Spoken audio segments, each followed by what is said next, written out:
And we are live. What's good, Charles? Man, BL Saint. Welcome. I really want to know podcast.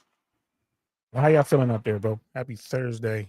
You guys know how I get down. I'm sitting here trying to look at. I can't seem to pull up the line. Oh, here it is. I was trying to find it on YouTube. I found it. How y'all doing, guys? How y'all doing? Um, yeah, man. End of the week, and tomorrow's Friday. This government shutdown, bro. What, 35 days, 36 days, something like that? Crazy, crazy times we're in, man. Crazy times. And I did a video on the car and I was talking about the shutdown, man. Check that out. Let me know what y'all think. They talking about cutting services by 10%. I kind of gave my 2 cents on that and what I think is gonna happen. Um, but here though, we're gonna talk about changing Democrat leadership, bro. The Dems, man. I'm telling you, bro, the Dems can F up a wet dream, bro. And they need to do something now. Make the change now. Get the young people in leadership. Get the people who ready to lead. And everybody else, man, the current leadership, man, tell them to get the hell out of the way, bro. Let's get into it. And we are live. What's good, y'all? Welcome to the I Really Want to Know podcast, y'all.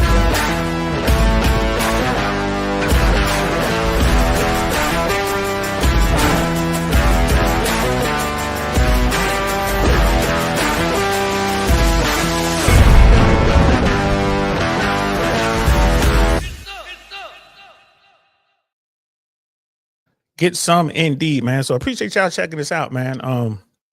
For those who don't know, man, I'm DL Saint, man. This is our little space over here, bro. That I Really Want to Know podcast where we talk about everything under the sun, bro. From politics to sports to dating to red pill, blue pill, green pill, whatever pill you want to talk about. We focus on a lot of red pill stuff over here. But we're talking politics today. And man, oh man, bro, like I like politics. It's getting crazy out here, bro. It's getting crazy out here. I like politics. Do me a favor, if you're checking this out live, man, don't forget to like, share, subscribe, all that good stuff. If you're watching this on Team Replay, please don't be afraid to comment and like and share and subscribe and all that good stuff, man. It helps the algorithm. I've been doing this a long time, and I am by a long time, I mean 3 years. I am convinced that YouTube does not like me. I think I'm on the shadow ban list, but it could just be me, man. It's like my content just isn't getting out, hitting, the right audience yet. Billions and billions of people on the planet. We'll find our audience, bro. We got our day ones in the house, like we got brother Dino Dinosaur. We got man Drill. What's good, fellas? How y'all feeling? Good to see y'all, man. Appreciate you. Bam. And brother Dino, man, he's over in UK, man. Yo, I was watching a live feed, bro. What is going on? Was it Manchester? They had some stuff going on, bro. Some demonstrations going on, man. What's going on over there, bro? I see a lot of discontent. Like, we got our problems over here, but I'm looking at what's going on over there. Like I said, man, I'm trying to get up to speed on what's going on in UK. I'm working on it. I'm not ready to talk to you about it yet because I don't have the basics down. But as soon as I get the basics down, bro, I'm gonna be hitting you up. And now we'll cover some of it, man. I want to cover it, man. But brother Dino is like, brother DL, RIP, those taking the engine on the Kentucky plane crash just fell off during takeoff. Yeah, so he's talking about the crash in Louisville involving the UPS MD-11 cargo plane. And I talked about that when that news story broke a couple of days ago. We were talking about it, and it appears the engine fell off. Look, the left main engine fell off. There's plenty of video that you can see the fire. The aircraft was unable to gain enough altitude on departure and crashed into some buildings that are just off the airport there. And yeah, man, the NTSB is going to get to the bottom of it. I would not be surprised if we see some sort of recall or ground stop on all MD-11s. That could happen from this because they're going to get into the maintenance and find out, what exactly happened. It's really hard to have an engine, shear itself or, remove itself from the wing. I have heard stories. There was a story years and years ago. It was a 747 somewhere in Europe where, the 747 has 4 engines. I think 2 of the 4 engines fell off of a 747. And the crew, in particular, this captain, almost managed to get that aircraft back to the airport. Unfortunately, they didn't get back to the airport, but almost. They had one engine fall off, and then they were just about back to the airport, and the second engine fell off. And we have issues like this, bro. It's about, stress on the airframe. How long, has the aircraft been flying? How old is the aircraft? What type of weld? It's all sorts of stuff like engineering things. And the NTSB will get to the bottom of this, man. There's going to be people from McDonnell Douglas there on site. They're going to find out what happened. They're going to find out what failures occurred, and they're going to get to the bottom of it. Again, it could lead to, some sort of fix, and they'll have to fix the entire fleet. So all the MD-11s, no matter where they are in the world, if that happens, they'll have to fix them all. But yeah, man, these sort of things happen. When I saw that incident, when I first saw the news story, I was fingers crossed, like, please don't let this have anything to do with air traffic control. And it turned out it didn't. But the air traffic controllers who were in that tower that day and witnessed the fireball and everything, bro, they're not coming back to work for a while. So, so there was an impact on air traffic control because, however many controllers were up there and witnessed this thing, they're not coming to work. So that's, less controllers they'll have there in Louisville, which is the Muhammad Ali International Airport. Avoid's in the building. What's good, fam? Good to see you. Good to see you. Welcome. I'm glad you're here. Cody's King is in the building, man. What's good, Cody? How you feeling, bro? The Judgment Day is cooking, bro. It's crazy out here, man. It's crazy out here, bro. It's crazy out here. I can't say that that's not a thing. When I look at that, it's like, hey, man, it looks like, it's the end of the world as we know it, but I feel fine. So, I mean, there's that. And Brother Dino, like very old planes taken out of passenger use. Yeah, a long time ago. When the MD-11s hit the scene, they were supposed to be like the new it thing, and all the air carriers went and got them. But apparently that airplane had a lot of issues from day one. So right away, the air carriers came out of them and, kind of went into Boeing products and stuff like that. I guess Airbus products probably later on. And then the cargo people, bought up all those planes. And yeah, I've worked with MD-11s when I was at Miami. I was in Miami for a few years. Yeah, I had a lot of heavies down there, a lot of cargo. You had FedEx, you had UPS, man, you had Giant. There's like so many different, so I like airplanes, man. Most air traffic controllers like watching airplanes take off, and, watching the heavies, crawl up into the air, bro, is like an amazing sight, especially like the MD-11s, the 777s, the 76s, the 74s, to me is the most iconic airplane. I think that is the most beautiful airplane ever built. That 747 is just amazing looking. And then came the supers. You had like that Airbus, the new Airbus came out. Man, that thing is massive. Like just to watch that thing take off, like when you watch the Airbus, it's like, bro, like that 380, like I can't believe that thing got off the ground. Those things can fly. And then the 747-800, that's a really big, that's the biggest 747 they make. And watching that thing get into the air, man, it's just beautiful. Just beautiful. I mean, it is what it is. I'm with you on that, Cody. Yeah. Yeah, we got you're right about that, man. We got Scam Likely in the building. What's good, Scam Likely, man. So good to see you. So yeah, guys, appreciate y'all rocking out with me, man. Appreciate y'all. We're gonna have this conversation. This topic today, man. I really think the Democrats need to change their leadership. Again, until recently, I was a registered Republican, never been a MAGA person, never been a Trump guy. I was kind of hoping that the Republican Party would come to their senses and regain their party, but it's a wrap. And then once those text messages came out from the young Republicans, they're, which were basically the next class of leaders that the Republicans and MAGA were using, and all that racist stuff and all it, all of the negative talk about, I'm trying to keep it YouTube friendly, about Corporal Adolf, you know what I mean, and his guys. Yeah, I just couldn't. I mean, that's just it. I can't even deal with it. Won't even deal with it. And that's the thing in the red pill world, man. There's so many guys in the red pill world who tend to be going that direction. And when I talk to a lot of these dudes, most of these guys, they have no idea politically what's going on, nor do they care. It's just they believe they should think this way because of the group they're in, and they're hearing this stuff. So this is the thing about leadership. You look at the Republican Party, you look at what the young Republicans, and I'm talking about that text message chain. When you have that type of negativity coming from your leadership, is going to filter down, and you have people who are just, looking for direction. They're going to go, with the crowd. And if your crowd is going that way with all that hate and whatever, man, I can't rock with you, bro. I can't rock with you. You know what I mean? So I just can't.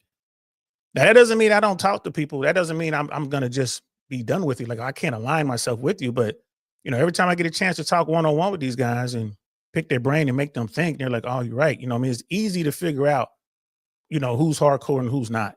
And most of these red pill dudes, they're just looking to be a part of a team. They've never been a part of a team. To them, it's just like they're part of a group. They're being accepted. They believe they're being seen and heard, and this is what they like. It's what they gravitate towards. The Democrats, on the other hand, they want to shun men. They want to shun white men. They want to keep them away. That's like, we have no place for you. And, unless you are this, and this, like, you just can't be a regular dude. And that's poor leadership on the Democrat side. Like, stop. You know what I mean? Like, you need to welcome in everybody. Let's talk to these cats. Young men are having problems. And, no one seems to care. Now they seem to be caring. Now you have people like Professor Scott Galloway, who's out here talking about stuff. And the stuff that he's talking about, bro, you would think he came directly from the red pill world, the manosphere world. He's talking about, what we need to do to help men, and men need help. Boys need help. We have all these things, and I'm glad he's out there. I'm glad there are people, because they'll listen to Scott Galloway, but they won't listen to Rich Cooper. They won't listen to DL Saint. They won't listen to Rollo Tomasi and Michael Surtain, but they will listen to Professor Scott Galloway. You know what? That's fine. That's fine. At least people are now starting to listen. And, with this thing with this blue wave last Tuesday, and, Zohran Mamdani coming from out of nowhere to do what he did in New York, he got around the gatekeepers. All the politicians are taking notice, and the Democrats are taking notice. And you look at someone like Hakeem Jeffries, a New Yorker, who still really doesn't want to back this guy. You feel me? Like that. This is what I mean about Democratic leadership right now, man. Hakeem Jeffries and Chuck Schumer, man, it's time for them to go. It is time for them to go. You know what I mean? So we're going to talk about, I did a video. I was in the car, I was driving, talking about it. I think I did the video on a Wednesday, just driving around, and the video, it's like a lot of people want to talk about the video. So what I'm going to do is, we're not going to play the video and just react to me, but we want to look at the comments, right? That's what we want to do. We want to look at the comments. So let me pull this up. And yeah, I want to get into the comments and kind of check it out, because a lot of people, they were, they had a lot to say. And I think this is cool. I think this is really cool. So this is the video. The Democrats didn't win, MAGA and Trump lost, right? Kind of going, with what I was just saying. And it's a lot of people that had some stuff to say, man. The video, for me, like 315 views, for me, that's like outstanding. Like, I'm really pleased and happy to see that. Like, all right, cool. We don't do this just for views, but we want to be heard. Like, it's just to be making videos just for us, is one thing, but you want to be heard, and we want to bring in different voices. So I think, this is pretty cool. We got 20 comments, 315 views so far. Brother Dino was one of the first. I think he was the first review on there. He was talking about comment when he's like the carpetbagger fooled America, talking about Trump, and he's right. Carpetbagger did fool America. So let's get in here and check out. Let's check some of these out. So where do we want to start?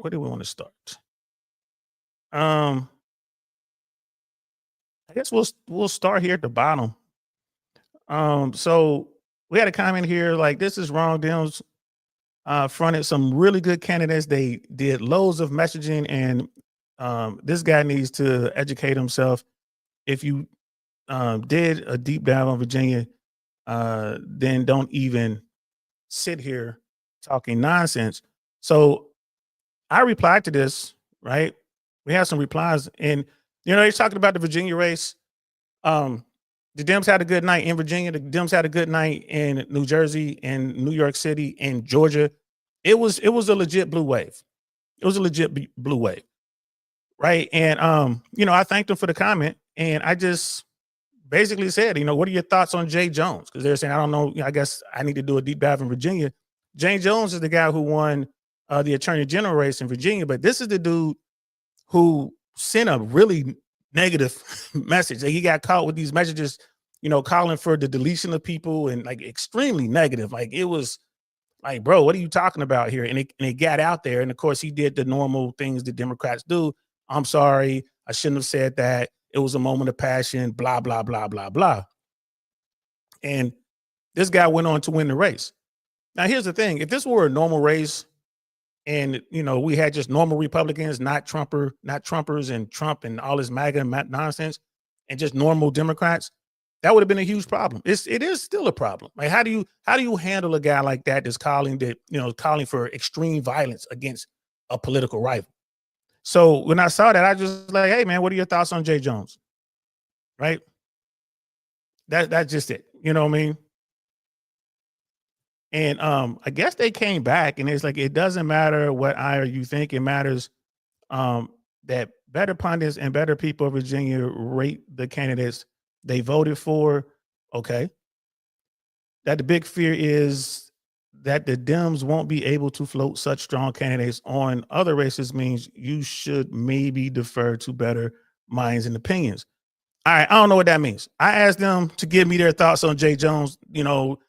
I just assumed that this person was, like you need to learn about Virginia. I'm like, all right, what do you think about this dude?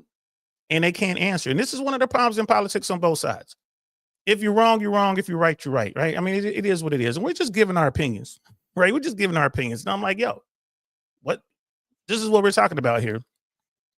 And they didn't want to answer it. They just didn't want to answer it. Right. And it's crazy. Yeah, another comment here, like record number of votes for Mondani in New York. Democrats won. Virginia and Georgia, Democrats won. Facts. And even the thing in New York with Mondani, he got over 1 million votes. I think the last mayoral election, there were only 1 million votes cast total. So if you look at it, I think Mondani has either equal or has greater number of votes than the last election. All the votes cast in the last election, just him alone, which that shows a lot of people are fired up and they want to get out there and get after this, which is great. Now, will Zorhan succeed? We got to see. We just don't know. You don't know. We just don't know. You know what I mean? We just don't know. So I hope he does. The way I look at it, you got people like Zorhan. It's like, all right, now you got someone who's definitely for the people. Right? He has to answer to the people because he didn't take any 1% money. He's not beholden to the gatekeepers. They can't do anything to him. The people want this guy. So if he can deliver, he's going to be around for a while. Right. And Scott Galloway is out there with his new book, hitting the rounds. I'm definitely gonna put that one on my list. Right now I'm reading Too Big to Fail. That's Andrew Ross Sorkin's book about the meltdown in 08. and then the next book in line is 1929, another Sorkin book about the Great Depression. And then I'm thinking about getting Scott Galloway's book. I do want to read his book and see what he's talking about. I'm very curious to see what he's talking about. And then Cody's like, pretty much everyone talks like that in moments of being fed up, especially in private. Yeah, you're right about that. The media is designed to draw out those reactions. None of us are immune. You're right. So, if you guys get a chance, check out the comments. From that video. I thought it was pretty fascinating. It was just that one video. I mean, that one comment when they're like talking about Virginia, and I'm like, oh, well, what about this guy? And then they don't want to answer. And it's kind of like what Cody was saying, like, oh, they're just in the moment, they're mad, right? And then I noticed I was going through my analytics, and now whenever I post a video, I always get one dislike. I get one dislike, and I'm like, oh, I got a hater. All right, cool, I got a hater. That's what's up. I wish the hater would leave comments. Is the person whose comments we were just reading, is that the hater? I don't know. There's no way I can find out who my hater is, but I'm just happy I got one. Like, bro, I got a hater. This is what's up. This is what's up, man. But when it comes to to this election that we just had, a lot of people are saying, hey, is this is this the indicator of things to come? Is this what the midterms are going to look like? Yeah. Yeah. If the Trump administration and MAGA keeps doing what they're doing, yeah, the people are definitely going to continue to rise up. Government employees being forced to come to work, with this government shutdown and not getting paid, the longest we've ever had. This thing might go over 40 days. This is crazy. And it looks like it's like every indicator that it will go over 40 days. You got Trump who's smacked into a brick wall at the Supreme Court with his tariffs. And the Supreme Court is basically like, yeah, man, tariffs are a tax, and the executive doesn't have power to impose a tax. That's legit. That's for Congress. So he's not going to get around that. And then they've gotten so much money from the tariffs, almost $1 billion or so. And they're like, okay, what's going to happen with that money? Almost $1 trillion in tariff money so far. Okay, what's going to happen with that money? Hundreds of billions of dollars. So there's that. That's coming up. That's not looking pretty good at all. We got the problem with ICE and snatching up people off the streets in America. Crazy. That's crazy work. And I think recently in the news, there was another ICE agent who shot an American citizen multiple times. I think the citizen survived. You got that. So yeah, if this administration and the Republicans continue down this path, this time next year, yeah, you're going to see another tsunami, a blue tidal wave that's going to put a bunch of Democrats in office. And I think moderate Republicans, non-MAGA Republicans. We'll see. We'll see. A lot of folks are saying there are no moderate Republicans out there. There are plenty of moderate Republicans. They just can't get any traction. They can't get past the primary process. They got MAGA driving the bus right now. But the one thing politicians want to do more than anything else is win. I don't care if you're Republican, Democrat. I don't care if you're a Whig or Federalist. I don't care what you are. Independent, blue. I don't care what you are. If you're a politician, you want to win. You want to get reelected. So you're going to see more and more Republicans and MAGA people coming away from Trump, just like Marjorie Taylor Greene is doing it in her own way. You're going to start to see more and more people do that. And because they're going to be afraid they're going to lose their seat. I'm curious to see if someone like Ted Cruz is going to face some sort of challenge in Texas. You're going to have some hardcore Republicans out here. They're going to turn on Trump. Josh Hawley has already come out against Trump. He's been, not anti-Trump, but pushing back for a while. So we're going to see. We're going to see, bro. Let me see what's going on here. That controversy is great for the algo, bro. You ain't never lied about that. Free childcare will cost, is that $6 trillion in New York City alone? How many? Here's the thing about our numbers, man. Our numbers have gotten so massively big, man. So many zeros, bro. Like so many zeros. It's like, how are you gonna handle? It's out of control. We can't afford this way of governing anymore, bro. And what I mean? I got to count all zeros. 3, 6, 9 zeros, bro. Like, wow. They're doing studies on how much it's going to cost, for free childcare. They already have free pre-K in New York. So they're going to be able to judge how much money is going to cost them to do universal childcare. We'll see. I don't know. I don't know if any of those things that he says he wants to do, what he was talking about on the campaign trail, we're talking about Zohran Mamdani, how much of that stuff he can make happen. But like I said before, out of the top 10 things, if he can get 2 or 3 of them done, maybe 4 of them done, that's a win. He's going to be considered the man. How much does it cost? And even that number, bro, you can get that number out of New York.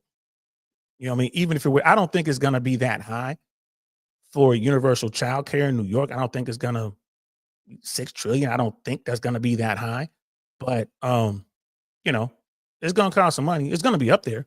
I'm thinking hundreds of billions, maybe 300-400 billion, maybe. I don't know. It's just that sounds like a lot. So yeah, even Tucker Carlson, bro. Tucker, he is on his own island right now, bro. Like, what is he doing? I think Tucker is just all about the controversy, the views, the clicks, just like Piers Morgan. You know, Tucker, I used to respect Tucker. I remember back in the day when they were doing Crossfire and all that. Tucker was the dude. Now I don't know what's up when he broke. When he went to Russia and was like, "Oh, Russia isn't that bad." Like, what the hell? I don't know where he is right now, bro. So I don't really I don't really listen to him that much, man. Um, yeah, you're right about the child. Yeah, people wouldn't need so much child care if they weren't if we had livable wages, bro. If we had wages that kept up with inflation. I mean, honestly, man, think about it. Like, no one talked about child care that much in the 60s and 70s. Why? You had mom was at home with the kids, raising the kids. Dad was out making the money. They had plenty of money. They can afford to do everything they needed to do, buy the cars, buy the house, take the vacations, put the kids in college, all that, put money in savings. They could afford to do all that. That's before investment banks took over.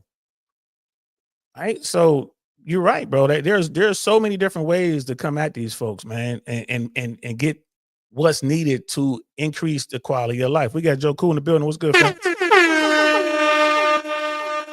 I'm definitely gonna be doing a cop show here pretty soon, man. Man, these cops be out here wilding, and now everything they do is film. So definitely want to do some cop shows out here. But yeah, New York is too expensive for the average person, and someone needs to look out for the average guy. That's where Zoran got his superpower, because he's out there and he's like, look, I'm gonna do something for you. Every American understands that the 1% is getting all kind of breaks. Look at the big beautiful bill. Look at all the tax loopholes. Look at the wealth gap. People understand, like, man, these politicians are doing a lot for the 1%. You know what I mean? Maybe let's say the top 20%. They're not doing nothing for us down here. Now you got a politician who's like, man, I'm gonna try to get you something. Maybe we can freeze your rent. Maybe we can get some more stabilized housing. Maybe we can get you some free childcare. Maybe we can get you free buses. We can get you a free bus ride. A lot of people like, oh, who rides the bus anyway? Man, tons of people ride the bus. And if you're in a situation where you're riding a bus and you can do that for free, man, that saves you a ton of money. Every dollar counts when you're down here at the bottom, bro. Like, every dollar counts. So I'm curious. I really want to see what Zoran can do. Do I believe he's going to be 100% successful and turn everything around and do everything that he said, every campaign promise he's going to make good on? No. Most of the stuff is out of his hands anyway. Most of the stuff he can't do without, help from the governor. So no, he's not going to be able to do that. But if he works hard and gets a few of those things done, I think they'll call it a win for him. $6 billion in child care. $6 billion for child care. Cuomo wants 5,000 new police.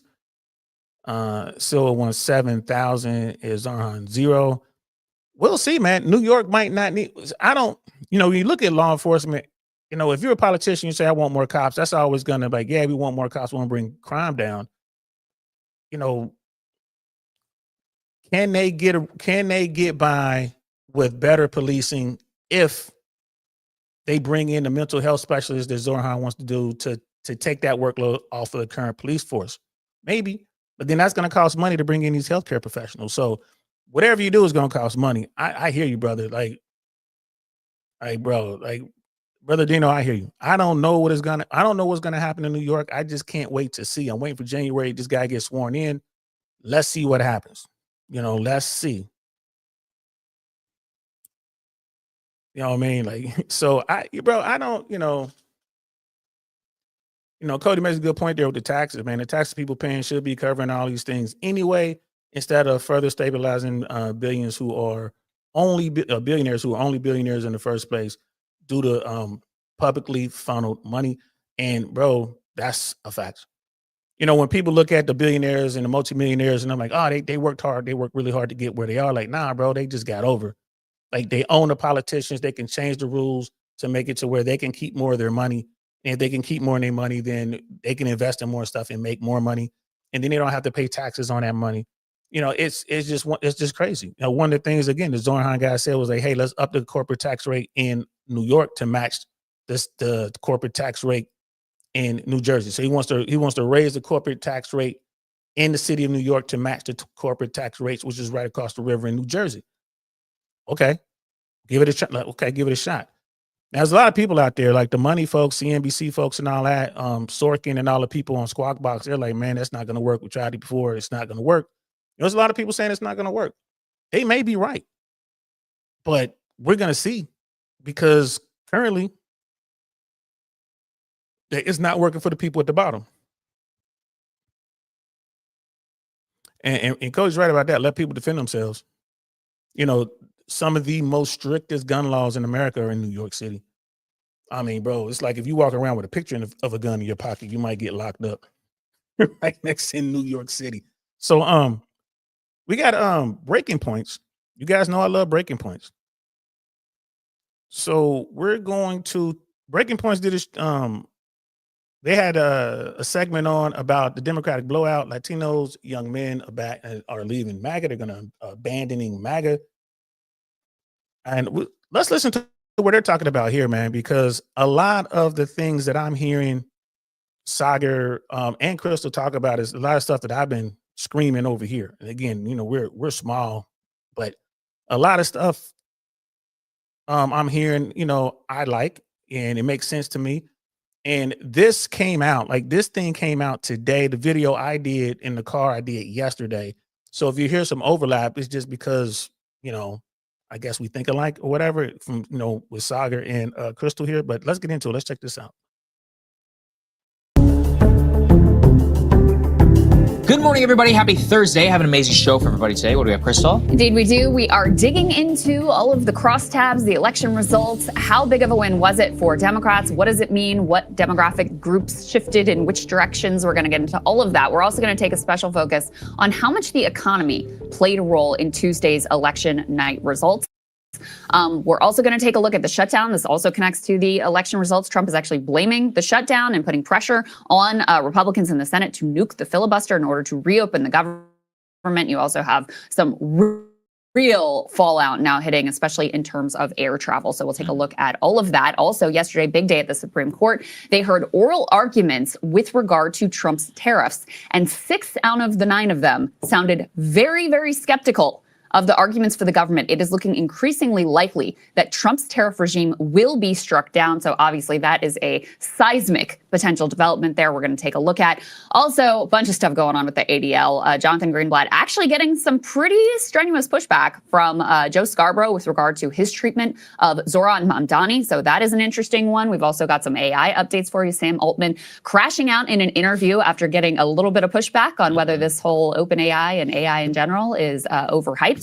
And then Representative Summer Lee is going to join me to talk about Zohran's victory and what it means for the country and the Democratic Party moving forward. So it should be an interesting show. That's right. And please go ahead and sign up if you can. BreakingPoints.com. Become a premium subscriber. You guys enable our live stream. We had Griffin, Ryan on the ground. Obviously, a lot of travel, lots of logistics in order to make stuff like that happen. But we think it really elevates the show. It makes it a go-to on critical nights like election night. So breakingpoints.com if you want to be able to join that coverage and, you know, see all the stuff afterwards. Thank you to everybody who has been. They do a lot on Breaking Points, man. I dig them. I dig them. If you can, so, you know, shoot them that money if you can. And if you're listening to this as a podcast, please just send an episode to a friend or rate us 5 stars. It just really helps other people find the show. But yeah, let's go ahead and start with 2025. So much data to synthesize, to put together in a short amount of time. But we think we've done our best to pick some of the best. Indeed. So let's just go through some of the numbers here. So we all know it was a shellacking for the Republicans. Just how big of a shellacking? Well, here was one indication. We could put A1 up on the screen. So at the beginning of the night, I saw an election analyst who, you know, like a Twitter election analyst who put this up of, okay, here's my metrics. If Democrats get, 0 to 3 of these different things, and it's things like, okay, Spanberger wins, Sherrill wins, proposition passes, et cetera. If they get 0 to 3, that's a pretty catastrophic night for them. If they get 4 to 6, it's a bad night. If they get 7 to 10 of these markers, it's okay. If it's 11 to 14, that's a good night. And if it's 15 to 18 of these markers, it's a fantastic night. Well, guess what? After the votes were counted, 18 of 18 on this list. And it really was across the board. You look at the margin in Virginia, Abigail Spanberger just absolutely romping by 15 points. Mikey Sherrill, I think 13 points was the final metric in New Jersey. Every single county in Virginia shifted to the left, so it was not a mixed bag at all. Those were very high turnout elections. You also had in low turnout elections that the Georgia statewide races were actually crazy. You had a 20-point Democratic win in 2 statewide races in the state state of Georgia. You had some things that were, that we weren't even paying that close attention to, like the Mississippi Senate. Now the Democrats broke the supermajority there. The Pennsylvania Supreme Court races went, again, wasn't even close for the Democrats. These were 3 statewide races that Republicans were really focused on because they matter in terms of election law and adjudicating, different voting issues. Those overwhelmingly for Democrats. So truly was a sort of coast to coast, across the board reckoning. And Saagar, I genuinely, when you hear that, people are like, wow, you hear those numbers like, man, the Dems did really good, man. Democrat leadership must have had a really good plan, and they had all this money, and the war chest must have been ready, and they just went out there and they executed perfectly. No, that's not what happened. Right? MAGA, right? Poor MAGA, regular MAGA folks, trailer park folks, folks living in the hood, folks living in the barrio, they had ample reason to go out there and vote against Republicans. They are upset. Like, you look at what Trump did. He gets into office, he brings Doge in, and they begin to just hack away jobs, right? The federal government is the #1 employer of Americans in America. So people are losing their jobs right off rip. Big beautiful bill comes out there. Now people, are going to lose their insurance because their premiums are going to go so high that they can't even afford it. Right? People are losing SNAP and all that kind of stuff because the government is shut down. Right? And if you think that, it's somewhere in the neighborhood of over 300,000 government jobs are lost in the month of October. 300,000. So when you're looking at the DC area in particular, Virginia, Maryland, DC, you look at New York, you look at Philly, down here in Florida, you look any military bases or so many bases across the South, people are losing money. They're losing money. They're losing access to health care, right? And it's the Republicans' fault. And they know it. And they don't have anything else to do but vote against the folks. Now, the hardcore Republicans, I don't see them voting for Democrats. I just don't. They just won't come out and vote at all. Right? So, but then you had like those independents and those kind of bandwagon, fair weather MAGA people who are like, yeah, we're MAGA now. Latinos, families are getting split up and sent back to wherever they came from. They voted for Trump. It's like, yo, the black guys, the few black guys that voted for Trump, they're sitting around like, damn, I had this business. I was on sam.gov and I was middleman and I was making all this money from government contracts, and then that got shut down. Contracts got cut off. There's no money. You lose your business. They're gonna go vote for the Democrats. And the question becomes, will this hold out until November of 2026? I think so. But again, this wasn't a function of the Democrats running some great strategy. Right. This was success despite of Democratic leadership, in my opinion. I could be wrong. Usually in elections, there's like some little thing you can, okay, well, we did, but we held on to this, or, we did voters here. I don't see a single thing that Republicans can really point to. One thing I got from Dave Wasserman is that in the state of Virginia, where Democrats, obviously won all 3 of the statewide races, even the attorney general's race when their nominee was, had these texts had been revealed, threatening, like saying basically he wanted his Republican opponent to be murdered. And their children. Pretty big scandal. Yeah. And he's able to win. Actually, he outpaced Kamala Harris. Yep. In terms of his victory margin in the state of Virginia. But the one thing I did see is in the House of Delegates, Democrats picked up, I believe, 13 seats. They won all of the swing districts. They won all of the districts that Kamala Harris had won. Then they won all of the districts that Trump had won by 0 to 5 points. But he said at least they didn't win all the ones that Trump won by 5 to 10 points. So the bottom didn't fall out entirely. I think it's maybe the best thing that I saw, most potential cope I saw for Republicans. That's terrible, because in the current environment, nobody wins by 5 to 10 anymore. The days of 2008 Barack Obama are long gone. People win by 1 or 2% in the popular vote, and that's it. And it's going to be a nail biter in terms of the Electoral College for the foreseeable future. There's just not a lot of independent voters that are out there anymore. Even when turnout goes sky high, there's high levels of partisanship. So no, I think there's no question that this was an absolute blowout against the Republicans. And any Republican telling you otherwise is absolutely lying to you. Let's go and put the next one up on the screen, because this is the most important one, actually. You've heard it here before on the show. The NBC News exit poll shows that voters who dislike both parties break for Democrats. And the key behind that is that a lot of Republicans were trying to hang their hat on the fact that Democratic approval rating is actually lower in some cases than Republican approval rating. But the case of that is that many of those are partisan Democrats who are fed up with their own party. It doesn't mean they're not going to come home to vote. Now, a lot of Republicans are fed up with their party as well, but they are not coming out to vote. So if you put that together, you see a supermajority, really, of a lot of the people who came to the polls who are basically anti-Republican. That's very different than being Democrat, right? It's kind of, which is what I've been saying, which is exactly what Cody is King. Cody is King is saying in the chat right now. This is exactly what Cody is talking about. All right, 100%. This is what Cody is talking about. And this is what I was saying in that video that I made in the car. And you got all these Democrats out here taking these these victory laps and all this kind of stuff. You got the same old talking heads saying all this stuff like we did this and we did that. Like y'all ain't do shit. We're up to the leadership of the current leadership of the Democratic Party. Zoran Mamdani never would have been on the ballot. First of all, right? They just wouldn't have. He wouldn't have been there. And we wouldn't be in this shutdown because the Democrat leadership didn't want to fight for that health care. They didn't want to fight for the Affordable Care Act subsidies. They didn't want to fight for it. They were ready to roll over. Chuck Schumer, the minute the shutdown began, Chuck Schumer was looking for an off-ramp. He didn't have the stomach for a fight. Right? And this is the only thing that the Dems could do, is the only thing that the party that's not in power can do, is this little shutdown thing, this is massive and it's hurting people. But here's the deal. Donald Trump right now can say, make a deal to his Republicans, now have a deal done tonight and the government to open up tomorrow. Right? I wish someone had AI, would just make an AI, a deep fake AI, Donald Trump telling Republicans to cut a deal. And by the time Republicans figure out that that's not really Donald Trump, the deal would be already done. I would love to see something like that. But the point is, Democratic leadership had nothing to do with the results of the election on Tuesday. It just all those people, like Cody was saying, man, they feel betrayed. They know they got hoodwinked. The carpetbagger was able to fool them, just like brother Dino Dinosaur was saying.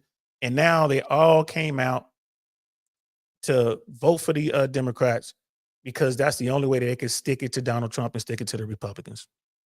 like how we've talked about MAGA, very distinct from the Republican Party brand. And I do also think that's a key element of the story. The low propensity voters just didn't come out. It's not a surprise. It's off your election. A lot of the Democratic coalition is a lot of people who are college educated, people who read the news, who are much more tuned in to the election, not to mention the fact that they have something to vote against. And if you're a Republican, you have all three branches of power and they're not really giving you a reason to come out and to defend anything like, oh yeah, please come out and support our governor so we can continue the shutdown or so we can have regime change in Venezuela. You know, it's like, well, what if you're a Republican, like what reason would you possibly have to go to the polls? So that's all together, you know, in Virginia as well, the composition of the electorate, the breakdown that I saw, it's overwhelmingly like Kamala Harris voters. If just those types of voters had come out in 2024, she would have won the state by a landslide, right? And I think that that largely was the case in all of these elections. And yeah, I mean, that's why it's a meme to say it all comes down to turnout, but it actually is true because at the end of the day, you're subject to the people who come out to vote for you. So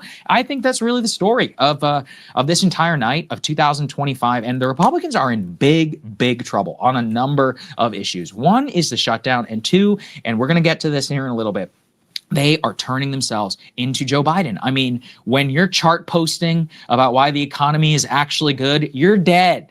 You're long gone. I mean, how, and especially when you lived through defeating a president previously where Bidenomics was a ridicule. It was literally a term of ridicule. And every time one of these pansy economists would come to the White House podium under Biden, I mean, you and how many of these we covered? They're like, actually, the economy is good if you look at it compared to this. Or if we cut things off right at COVID, then it shows like an upward trajectory. victory. Well, they're doing the exact same thing. And so, yeah, it's all bad. It's all bad in every direction. They've got, to say work to do presumes it can be fixed.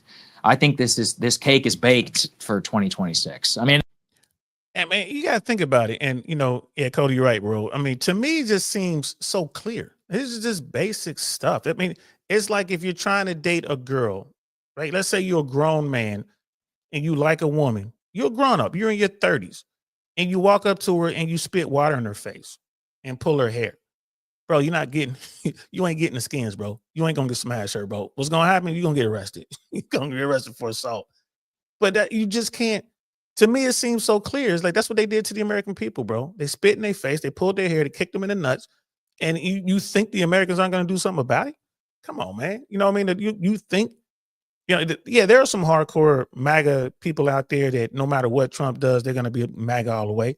What percentage of America or what percentage of the Republican Party is that? I don't know. Somewhere between 8 and 12%, I think. But the rest, nah, bro, they're like, went too far. Everyone else has a some sort of line. Like you can't cross this line. And once you do, they're gonna, all right, gotta either not vote or go vote for the other people. But that's what we're looking at. How can, so the question becomes, all right, well, how can the Republicans turn this around for 2026? By November, by 1 year from today, how can they turn it around? I guess a year from Tuesday, I guess, but how can they turn this around? They would have to, like Trump would have to put an end to the tariffs and just shut down the trade war. Just stop it.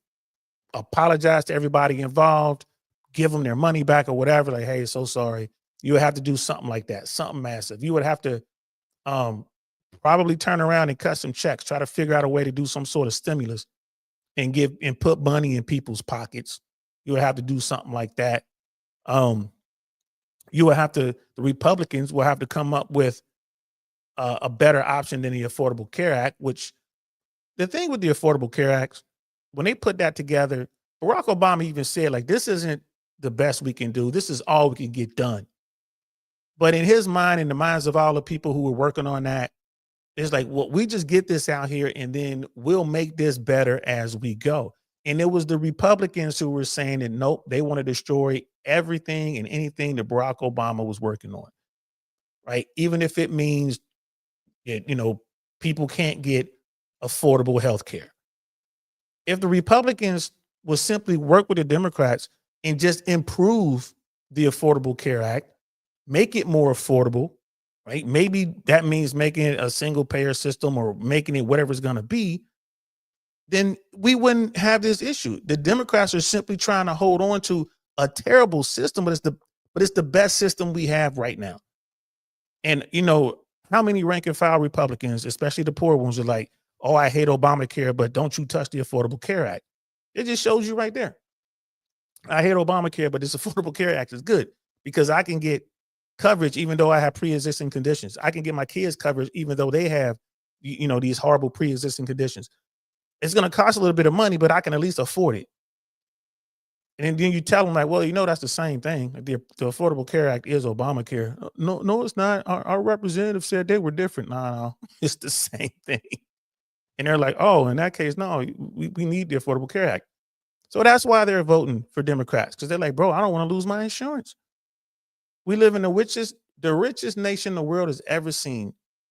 And we got so many Americans who can't afford to get sick. And this has always been the thing. This is going to continue to be the thing. So if the Republicans were to turn all that around, come up with a way that Americans could get affordable care, come up with a way that Americans can make more money, right? AI is taking jobs. Andrew Yang was talking about that in 2016. No one took him serious. Now AI is here, right? Okay. So if the Republicans were to turn around and say, hey, man, we're going to look at a freedom dividend or, which is basically, universal basic income. If they come up with something like that, maybe then people will start coming back to the Republicans. But we know that's never going to happen.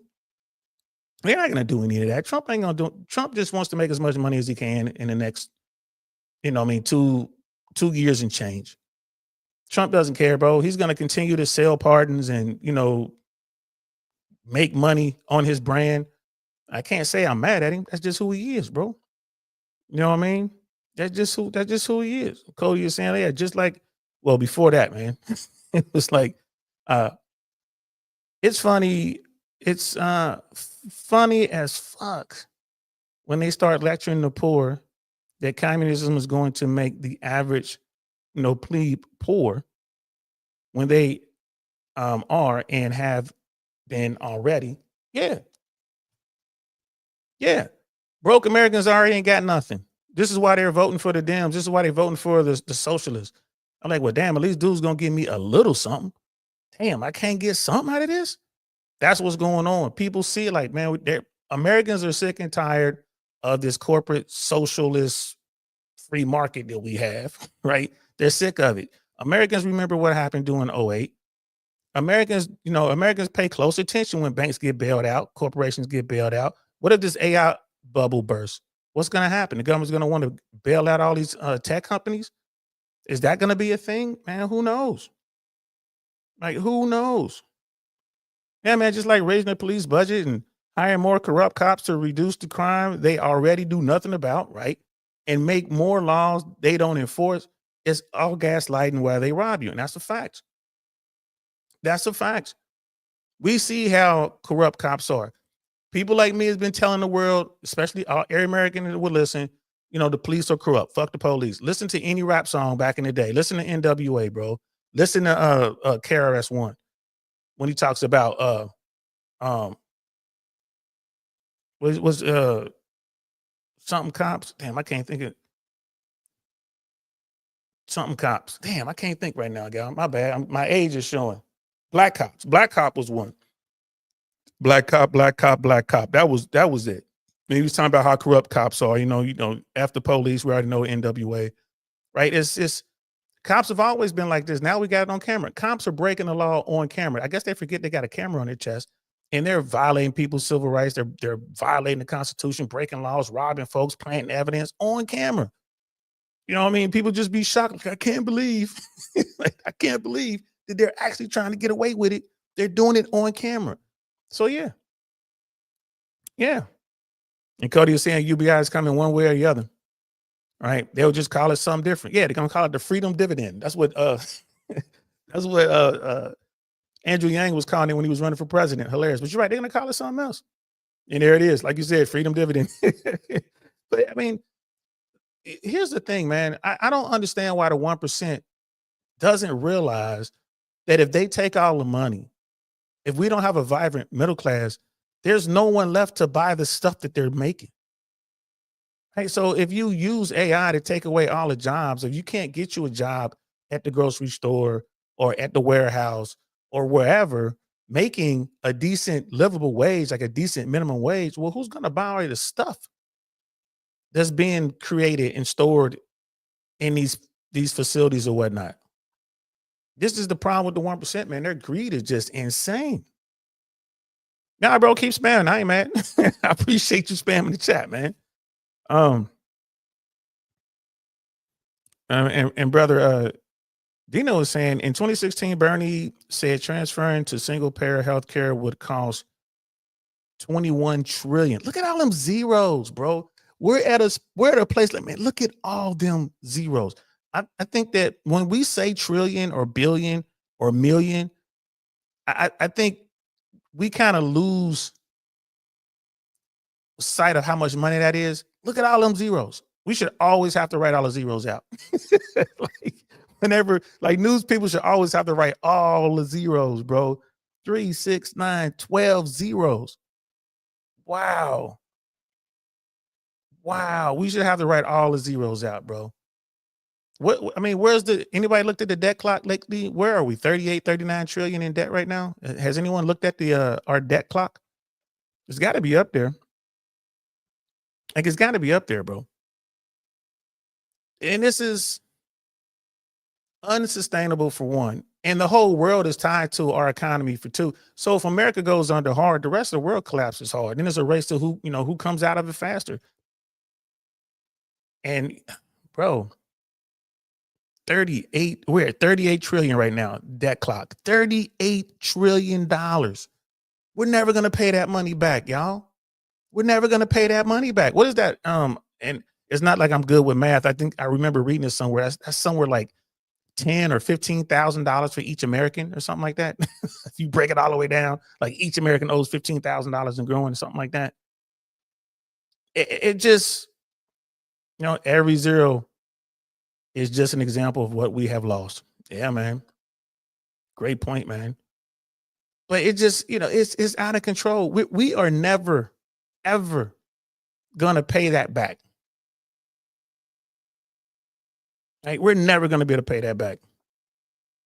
Yeah, and Trump's gonna add even more money. Right? And that's another thing too. Like $1 trillion we spend a year just on our military budget. I'm a military dude, man. We can shave some money off of that. We can shave some money off of that for 10 years or so. We're so far ahead of the rest of the world. It's not like we're worried about anybody catching up to us militarily. Let's shave some money off of that, man. We got to figure it out, man. We got to figure it out, bro. Is it three? It's three. Each American owes 300,000. Jesus. Each American owes $300,000 based on that $38 trillion deficit. We ain't never getting out of that, man. We ain't never getting out of that. Damn, I thought it was only 10 grand. Fuck, what was I look? Well, maybe it was a long time I looked at that. I don't know. My goodness. We ain't never getting out of it, y'all. It's just a matter of time for you, just waiting for all the wheels to fall off, bro. We see them shaking. Wheels are shaking. We're just waiting for the wheels to come shooting off, man. It's over. It's over. And what's going to happen? Bro, I cannot wait to read Sorkin's book, 1928. I can't wait to read that. That's like the lead up to the Great Depression. Like, bro, I can't wait to read it. And the reason I want to read it is because we're probably living it right now. Right now, what's going to happen? America's going to, the American financial system crumbles. We figure out a way to stabilize it. And then the rest of the world crumbles, right? That's what led to World War II. That's what led to the rise of Hitler, right? The German economy crashed. Germans were jacked up. That's what led to that. And the same thing might happen. The rest of the world's going to crash. And then, who knows who's going to rise from the ashes. And, it's probably going to be a big war that's going to have to be fought because the wrong people are going to come to power. Man, it's going to be crazy, bro. Damn. And Cody was saying that 300,000 per each American was a couple years ago. Wow. Yeah. How will we pay for Mandrell's change? Because, Mandrell is going to be identifying as something else. Yeah, we're going to need to continue that $1 trillion deficit, that $1 trillion budget for our military, just so Mandrell can, change up. Let's listen to a little bit more breaking points. Not everything is certain in politics, but even if you did okay, you were probably still looking at losses. And now with that gerrymandering, I would be feeling real uncomfortable. To gerrymander seats in Texas, 52-48, Ohio potentially in play, Sherrod Brown. There's a number of Senate seats. Susan Collins, she's gone. The only question is who's gonna take her out. I'm sure that'll be clipped when Susan Collins wins. But no, I think actually, right, do you remember they clipped us saying Susan Collins would lose whenever she did win? So that's in particular why Susan Collins' campaign actually clipped that. Well, so to bolster your point on gerrymandering, because Republicans are being very aggressive with the way that they're drawing these districts.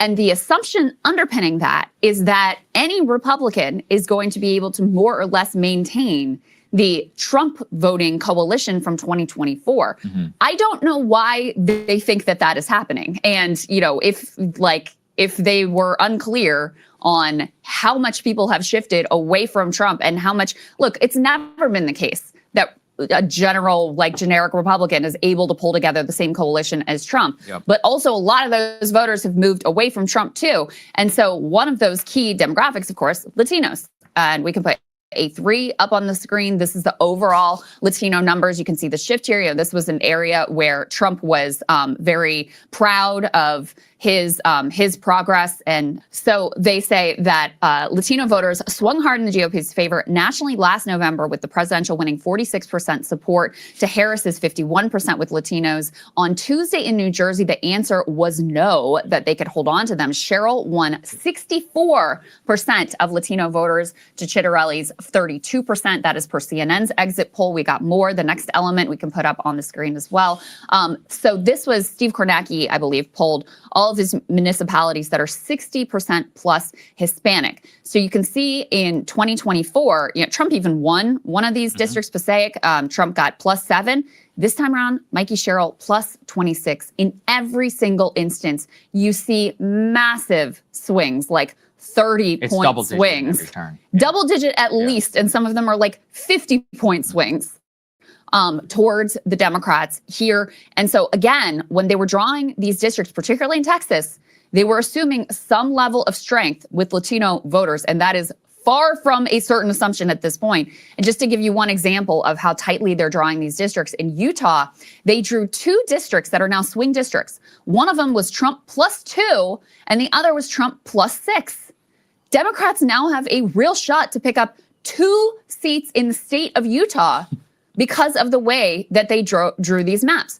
Meanwhile, you have the California ballot proposition passed overwhelmingly. Crazy turnout to go and vote just for this one proposition. That was wild to see. So California is going to be aggressively redrawing their maps. Virginia now, Democrats have a large margin in the House of Delegates, in the legislature, and of course all statewide offices. They're also looking at redrawing their maps. There's another Maryland is also jumping in the fray as well. So what Republicans started, Democrats have now joined the fight, and they're drawing maps that, given the national climate, are much more likely to work out to their advantage. So it is not crazy to think at this point that it could actually be the Democrats that benefit from this overall, we're all going to redistrict everything right now in this particular moment, given how much the Trump coalition has already fallen apart with Latino voters, also with young men, by the way. It is not looking like this was a wise direction for Republicans. Definitely. And I don't want to see the Democrats get super majority and all that in Washington, man. I would love to see the Democrats control the House of Representatives. The Republicans control the Senate by maybe 2, maybe 3 votes. And then I would like to see a Democrat or a moderate Republican in the White House. That's what I would like to see. I think America, functions best under that scenario because it forces everyone to work together to get anything done.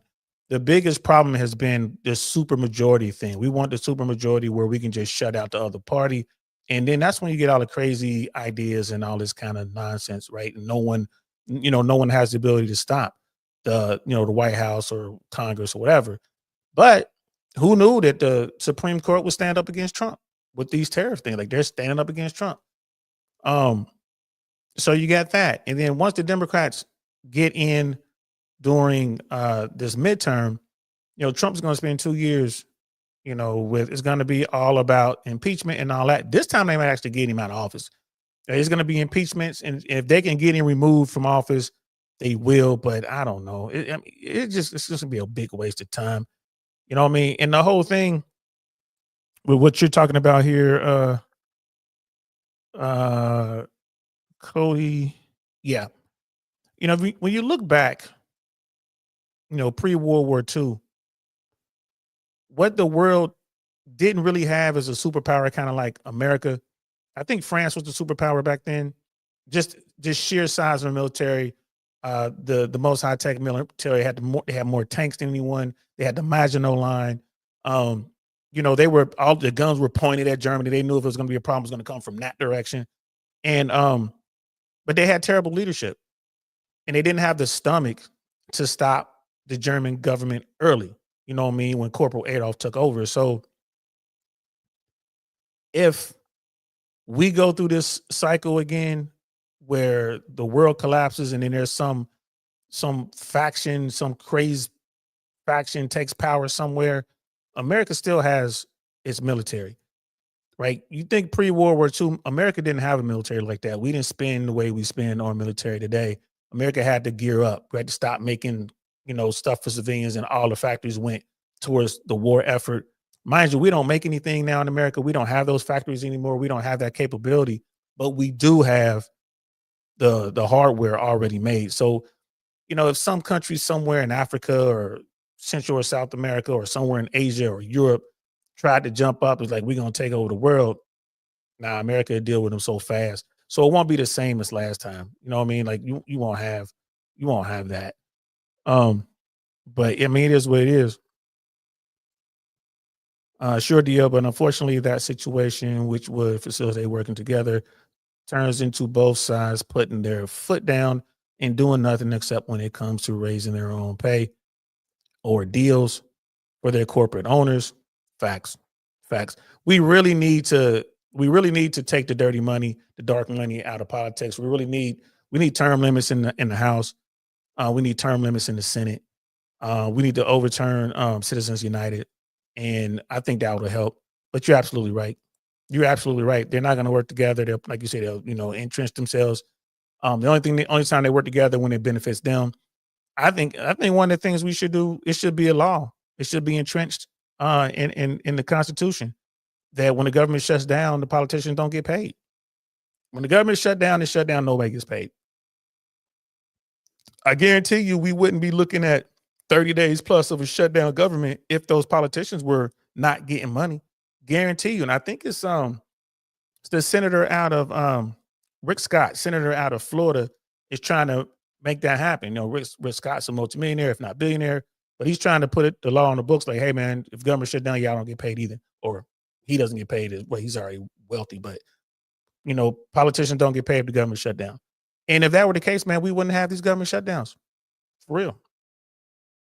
So the case that really needs to be, hammered home here is that the Republicans fell victim to the same mindset that the Democrats did in 2008 of demographic destiny, right? They were assumed white working class would always be Democrat. They would add an increasingly large coalition of Latino and Black voters, and thus they would win. Well, Republicans now learned in Texas that over a 5-year period, a significant part of South Texas Latinos started to vote Republican and just assumed they would vote Republican forever. Now, considering that they voted for Hillary by some 40 points, why would you ever assume that, right? I mean, it's so stupid. It actually begs like how you can professionally even be in this business. But it does really demonstrate also the folly of assuming that anyone is ever for you all the time. I also think, with the sample, one of the things that's really important as I underscored, to say it's been a Latino swing, it's about the Latinos who turned out to vote. It also shows you in 2024, when you had a larger number of people who did come out to vote, yes, some of them, many of them actually, in fact, voted for Donald Trump. But in an off-year election, if the Latinos that you're going to mobilize are the ones who are pissed off at Trump, then yeah, you're going to see huge numbers in that direction. So to assume monolith, it's not like it's a sample of the same types of voters. And I guess that's the only possible cope you could come up with. Well, but even that's not really cope, because midterm elections are also going to be that same type I was going to say, right? exactly. I mean, for an off-year election, turnout was pretty high in, Virginia, New Jersey, other key places. And in New York, it was unbelievable. New York City turnout was general election. Yeah, was the mayoral race turnout was wild. Which, but I actually support that. I love that because it means that you had similar turnout to the presidential, and it's like, yeah, that actually affects your life. Like in a local race, because it's not like New York is really hotly contested in presidential elections. So this was a more actually hotly contested race. So it does make sense that turnout would be so high. But in any case, I mean, the indications are that even in the places where you had the highest turnout for an off-year election, obviously it was still a total shellacking across the board. Let's put A5 up on the screen. I mentioned this before. Young men. We see significant swings here. This is a demographic that Trump narrowly won in 2024. And now you see Abigail Spanberger won him by 14. Mikey Sherrill won by 10. Zoran Mamdani won him by 40, by the way, in New York City. And the biggest divide. There were a number of interesting divides in that race that I'll get into later a bit with Summer Lee. But the biggest divide was generational. I mean, Zoran won overwhelmingly with young voters, and Cuomo won with older voters. So that was, the biggest divide to take out of that race in particular. But you can see that we covered even before the election the way that Trump's approval rating has fallen off a cliff with young voters. He's now in the 20s when it comes to his approval rating with young voters. Again, this is a demographic that Republicans were very proud to have improved significantly with, especially, again, young men. And you can see that those gains have largely significantly evaporated. It's the same thing, guys, as a Yeah. Latino. It's the young dudes who are going to be pissed off at Trump. The young guys who like Trump or were Trump there just probably didn't come out to vote. So it's going to be skewed toward the Democrats. And then even with the swing ones, I mean, look, at the end of the day, that's all that matters. Like, it's not like all young people voted in the 2024 election, same in 2025. But if the people who do come out to vote are overwhelmingly going to be polarized, in particular from social media, from activism, whatever, then of course, you're going to have a huge drop in that. So yeah, it's a huge problem here because there was a level of online enthusiasm for the Republicans in 2024 that evaporated in the span of a year. It's honestly impressive to torch yourself that quickly. And let's think about the reasons why. There's been so much analysis online. My personal favorite, by the way, is that Republicans beefing with each other is why Republicans didn't come out to vote. I was like, yeah, for sure. That's definitely the reason why. Or maybe it has to do with a monomaniacal obsession with Israel for an entire year. And the fact is that the basics of life have not changed at all. There's no optimism that they will change at all. There's no plan to make it so that they will change at all. So one thing I appreciate about the younger generation is that they are cynical to the point of, if you don't do something for me very quickly, I don't believe you anymore. Because that's a fact. And this is what Zoran Mondani is going to be faced with. Like I said before, I said in one of my videos, how long will the people of New York give Zoran to begin to make a change? Right? How long? How much time does he have? In politics, normally you don't get a whole lot of time. You don't get a lot of time. So he's going to have to produce pretty quick. And I think he's going to start with that, making the buses free thing. I think that's something he can get on top of right away. And he's going to continue to use media to his advantage and smooth folks over and show up. He's going to continue to show up in the hoods. He's going to show up in these boroughs and talk to people and, continue to do his thing. But this is, people are upset. And, for poor folks are like, look, man, you got to give me something. You got to give me something, man. Right? It's like that DMX song, man. Like, y'all been eating long enough, man. Stop being greedy. Like, keep it real, partner. Give to the needy. You know what I mean? Like, it's just like in that song. DMX says, man, my ribs are touching, so don't make me wait. Fuck around and I'm going to bite you and snatch the plate. And that's what we're trying to avoid. We don't want Americans to go and grab their tools and come out. You know what I mean? It ain't about pitchforks and torches anymore, bro. It's going to get loud. So the 1%, it's like, y'all got to stop being so damn greedy. Like, come up with a way to pay for healthcare for your employees and pay for healthcare for the American people. Right? Come up with a way to do that. Just figure it out. And that'll buy you a lot of time. Right? The average American ain't trying to go out here and buy $1 trillion yacht. The average American ain't trying to go out here, and buy, Bugattis. They know they can't do that. They bro, all they want to be able to do is be able to afford a trip to the McDonald's or be able to take their kids to the amusement park or watch a movie every now and then. Like, the average American is not that greedy in comparison to the 1%. They're like, bro, they ain't asking for that much. Like, let us get this and we'll be happy.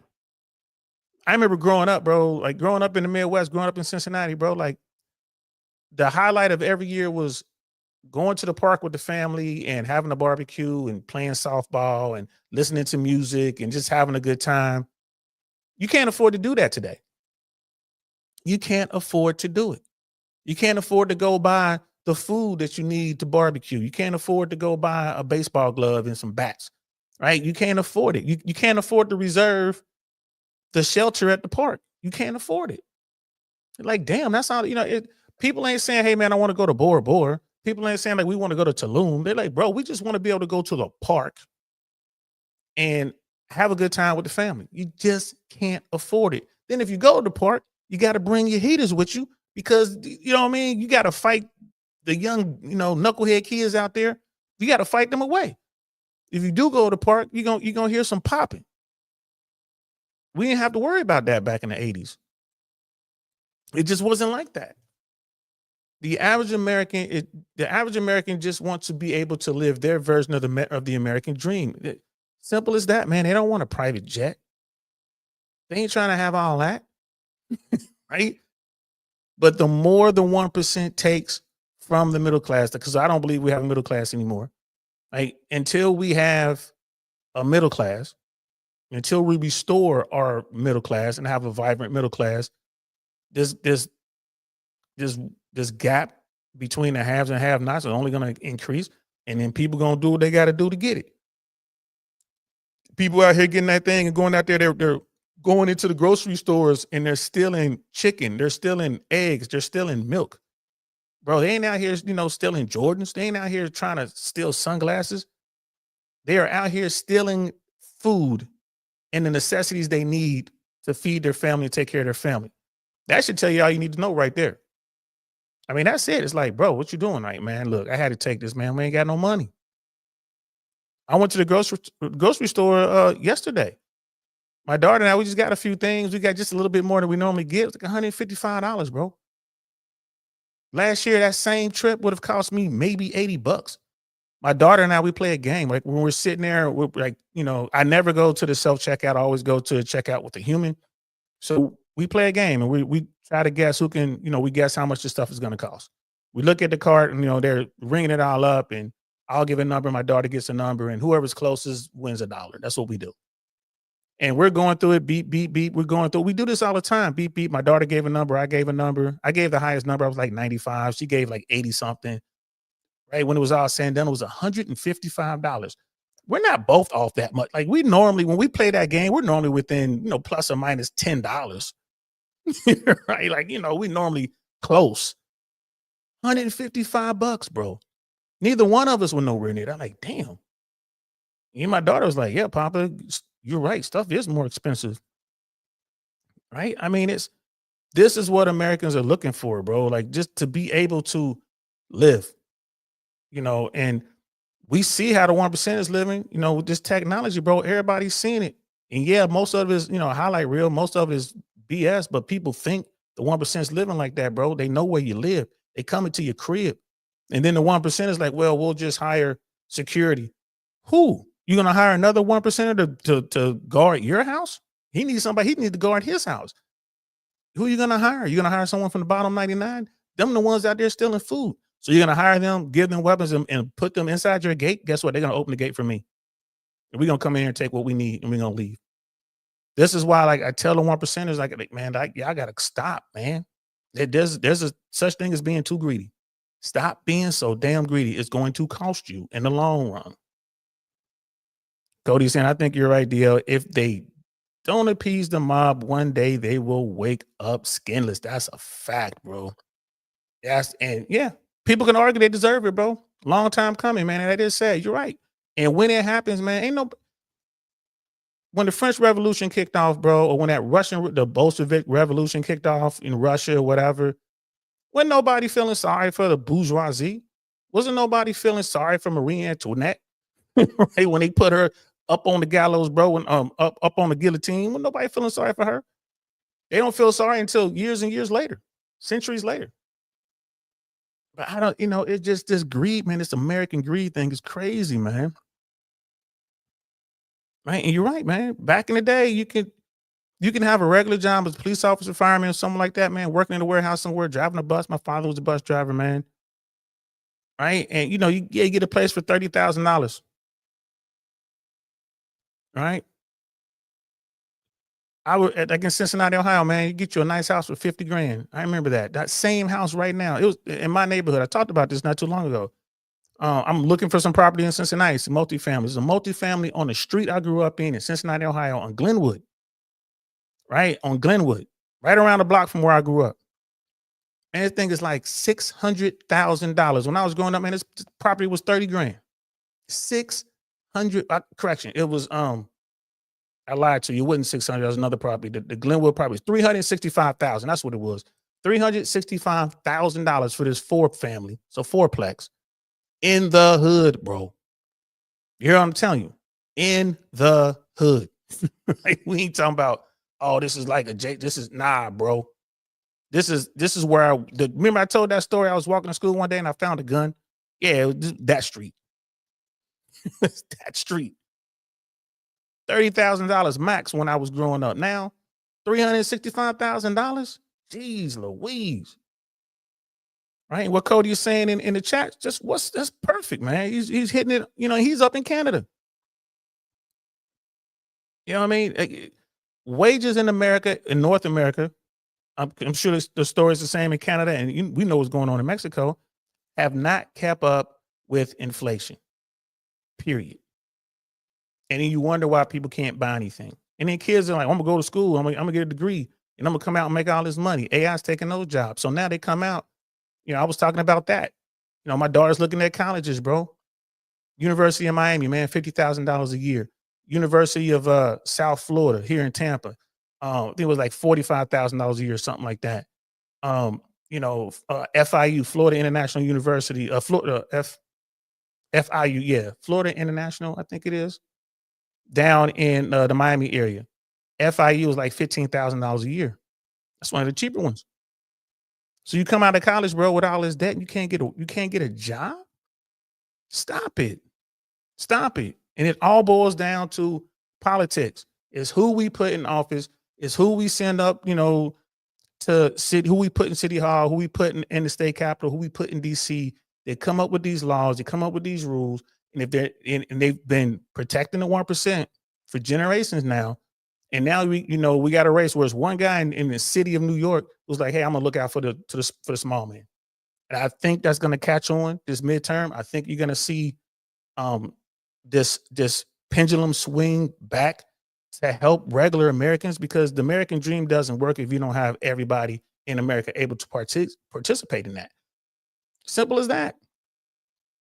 The American dream doesn't work if you got people out here working hard as a bus driver or as a cop or as a fireman, or working in a warehouse, or a private entrepreneur has his own business.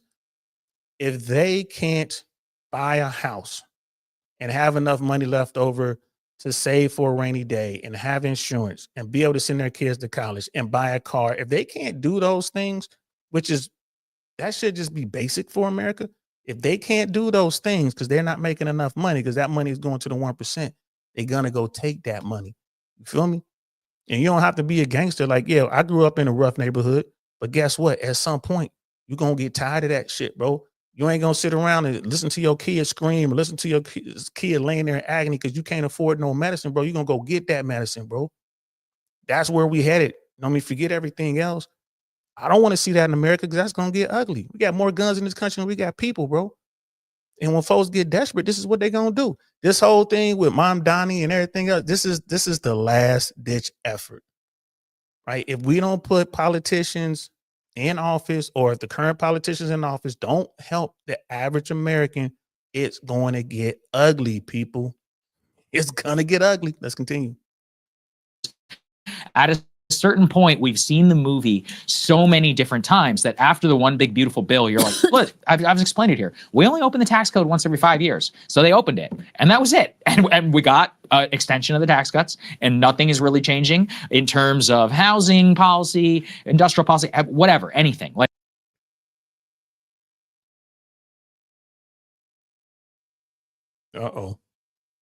all whatever the basics are. Interest rates are not going anywhere, as we've explained here as well. Trump can, to the best of his ability, try, but the tariffs complicate that story as well, which also, at the very least, has either made things more expensive, but did an element of chaos. And so the full picture means that if you voted for Trump because you wanted to try and buy a house and you thought that it would help you economically, that story is basically dried up. And at this point, you don't have enough trust for the next 3 years to put into the Republican Party generally. Yeah. There you go. And also, look, if you were kind of like a vibes for voter, which, based on the sense of the podcasts and him, having a lot of success there and going on there and getting support from that world. I mean, we've been tracking the way that they've shifted, right? Yes, and the way that, and I think this is where things like the Epstein files actually do make a big difference, because obviously the fact you clearly put yourself out there, you publish figure, right? You're going to be exposing the secrets, all of that stuff, and then you come in and you're like, nope, not releasing the Epstein files, nothing to see here. And by the way, I'm in the Epstein files. you know, that's a big blow to your brand. And Trump of everyone will understand how important a brand truly is. Yes. And then when you have the, you know, I think Israel is another certainly fault line, especially for young voters. And then you have, like you said, a, you know, total fixation on those sorts of issues over, now Trump says he's going to work on affordability next year. Okay, don't worry. Whenever you have time to get around to that. So all of those pieces come together where, you know, if you're someone who thought he seemed cool going into 2024, you're no longer necessarily feeling that way at this point. If I think back, You know, they're talking about like the House hasn't been in session since September, I think. The House hasn't been in session. Why? Because with the special election, I think it was in Arizona, they now have the votes to make the Epstein files public. So Mike Johnson just has everybody out of session. They haven't been in session. What the hell? Like, what the hell? What are we doing? What are we doing? All is just coming to a head, bro. All of it, man. All of it's coming to a head. And maybe, you know, maybe this is the kind of purge that America needs. Maybe America needs to just, you know, vomit out all this, you know, toxic sludge that our political system has turned into and start fresh, man. I don't know. to a year ago. And if I think back to the vibe election from September to November, which was like the height of what it all was, ultimately, why did the podcast Young Guys generation back Trump? I think it's because there is something exciting about a revolution, which seems different. This is the Zohran Mamdani phenomenon. Yeah, it is different. You can't deny it, right? You can't say that a Kash Patel and a RFK Jr. and all these people, Tulsi, you'd never seen anything like it. You'd never seen anything like, and then Biden was the physical embodiment of an ossified political establishment. Kamala Harris was the embodiment, again, of just being handed something because of the color of your skin and of your gender. There was no competitive primary, and it was just foolish. Everything that was vibes based around Kamala seemed utterly and totally manufactured. The Trump one was truly organic, I think, at a level of excitement. And that always was going to evaporate because that's the reality of colliding with power and of actually having to make decisions. Like, it turns out you can't appease Tulsi Gabbard and Marco Rubio in the same coalition. Shocker. If you knew anything about Washington, you knew that'd be dumb. But I mean, a lot of people did believe it. And Trump also made a lot of promises. We talked here about voters, something that I checked the stats on this yesterday. Statistically, there are between 100 and 200,000 people who voted for Trump because of free IVF, which I wish you'd asked me. I would have told you you're an idiot, but listen, they did it. And so I talked about this in our Zohran thing. It is so, I mean, when you believe in something and when you get burned, there is truly nothing worse than that. Whenever you are a younger, especially probably lower propensity voter, or you maybe have still some faith in the political system. So there's that times what, 1 million for housing, for trying to make things better, inflation, cost of living, foreign policy. I mean, nobody votes on foreign policy, but my true belief is that foreign policy matters because it like hovers in the ether. And if you watch the news, I don't agree that nobody votes on foreign policy. Well, think of the Iraq War. So that's kind of the thing is, nobody in normal times votes on foreign policy, but when they do, they vote hard on it. And I will not say Israel is the number one reason that Trump lost yesterday in the 2 days ago in the 2025, but I do think that there's just something sick about watching this obsession with the political elites of this foreign country while your life gets worse. Right. That's why the Zohran answer, how much of it was, sure, him saying Netanyahu was a war criminal. There's a certain element of the DSA crowd, which is going to go wild for that shit. But there's a certain element of an everyday New Yorker who really doesn't care. And when Zohran says something like, I'm going to stay here in New York, it's like, hey, fuck yeah, man. I'm in on this, right? Yeah. And there's the reason I've said that's the most viral moment of his whole campaign. Yes. The whole nationally was, I'm staying here in New York. Donald Trump and his people cannot credibly say that because of how they've governed over the last year. So I think there's I mean, top to bottom, it's all baked in. You talk about vibes. The truth is like the vibe at that time is that it was physically exciting to try to see something new. And Cody, you're right. That's when I first heard of Zoran Mamdani, when they had him all on stage and they were trying to get him to say that he was going to go to Israel. That's what drew my attention to that race. Because in my mind, I'm thinking, why does the mayor of New York City got to go to any foreign country?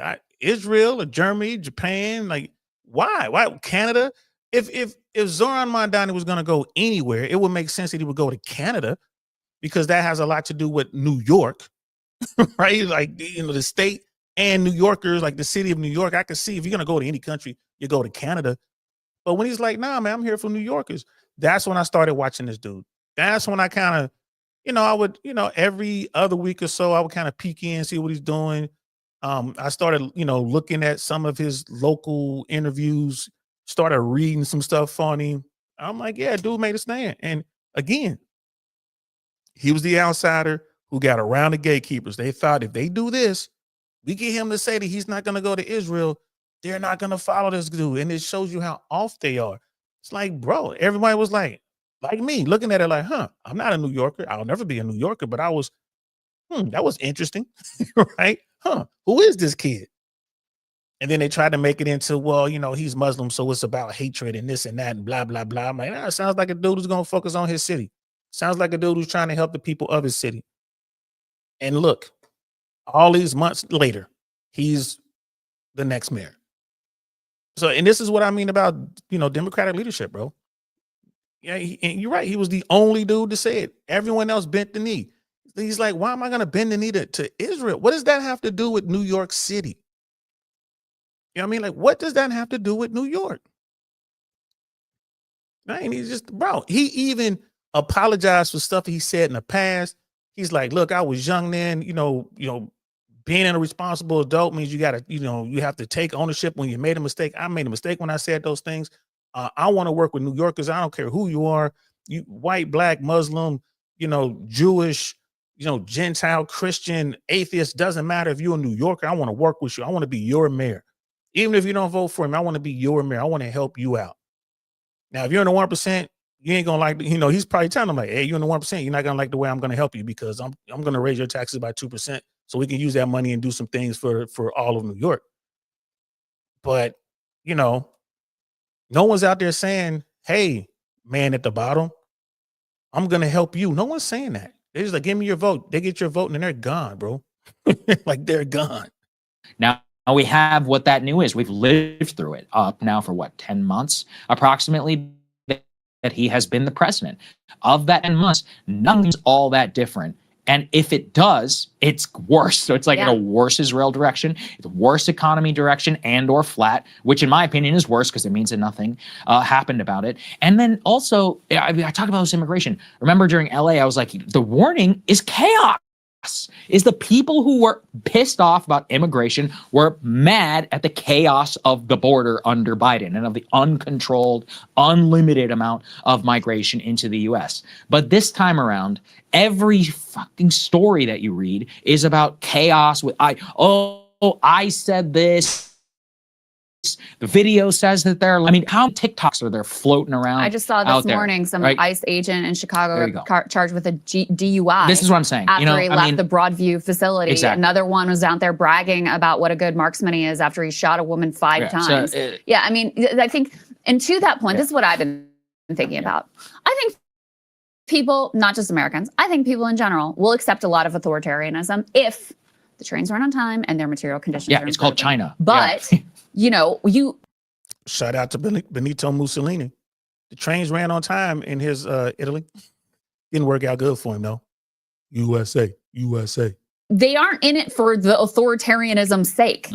And that's effectively what the Trump administration, instead of making your life better, right? Dealing with healthcare prices, dealing with cost of groceries, dealing with education prices, dealing generally the sense that things are going to be harder for my kids than they were for me. They're ushering in the AI, taking all of your jobs. So instead of doing anything, they thought it would be enough to have these images of, you know, and this authoritarian crackdown, like that's what people really elected them for. No, people are actually willing to tolerate some of that if it's making their life better. Yes. But you can't have that for its own sake and think that that is going to appeal to people. People are going to fucking hate that, and they do. And so, you know, I think the big verdict here is on the Trump economy. But but the authoritarian crackdown piece, first of all, that demotivates their own base, who have been upset about the free speech abuses and some of those things as well. But even more importantly, you are going to energize the hell out of the opposition. They are going to come, they will crawl over broken glass to vote your ass out. They will, that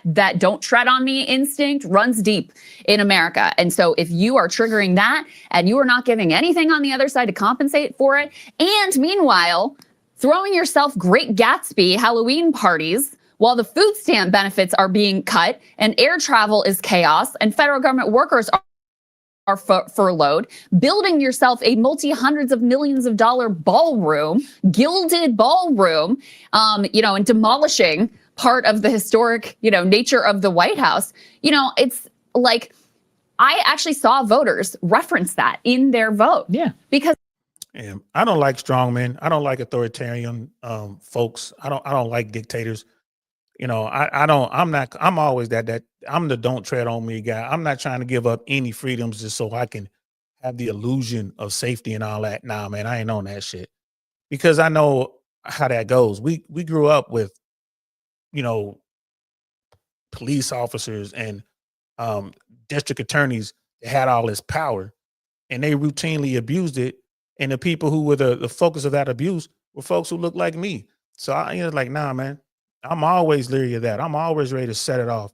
You know, so when I look at someone like Trump, like, yeah, I can see where this is going. It's going to be a problem. I hope we can take care of this with our political system. It looks like we're going to be able to do that, right? Because the other alternative, bro, is loud and messy, right? I ain't never liked the Saudis, bro. I mean, when I got over there, man, in 1991, instantly I knew we were fighting the wrong people. I'm like, I don't know about this Saddam Hussein guy, man, but you know, these people over here in Saudi Arabia, man, we need to deal with these folks. Like, we're gonna have to deal with these folks one day. And sure enough, 9/11.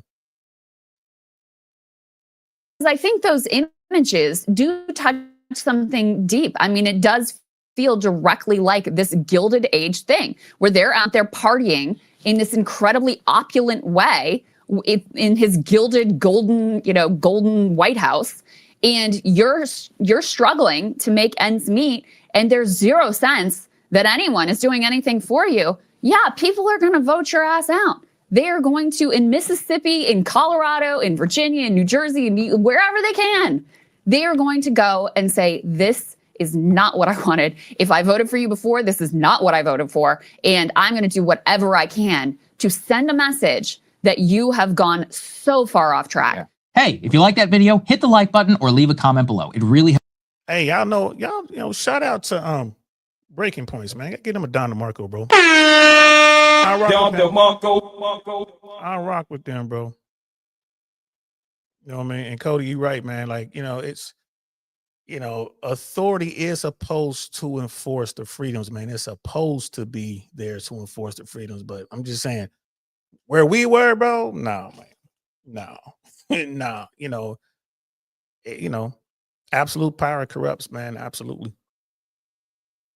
You know what I mean? There it is right there. Now it's corrupt. You know what I mean? It's just corrupt. And, you know, hope it can get better. I got one last bit here, bro, that I wanted to jump into. One last bit. And this was on Fox, man. Fox is saying that Wall Street leaving in droves. You know, there are people out there saying that there's a housing boom in Florida and in Texas because people are leaving New York because, you know, Mondani got elected. It's not even married yet. He's just like, you know, he got elected. You know what I mean? He's married elect. And maybe them people are all out in Texas, but there's no sort of housing boom down here, bro. It's people ain't flocking to Florida right now, man. They're going the other way. But I wanted to listen to this Fox thing real quick. How long is this? It's like 4 minutes. Let's listen to what Fox is talking about. And to me, it's just hilarious. This is what the far right, this is what MAGA wants to hear. I'm just here to tell you, bro, I do not see a bunch of people.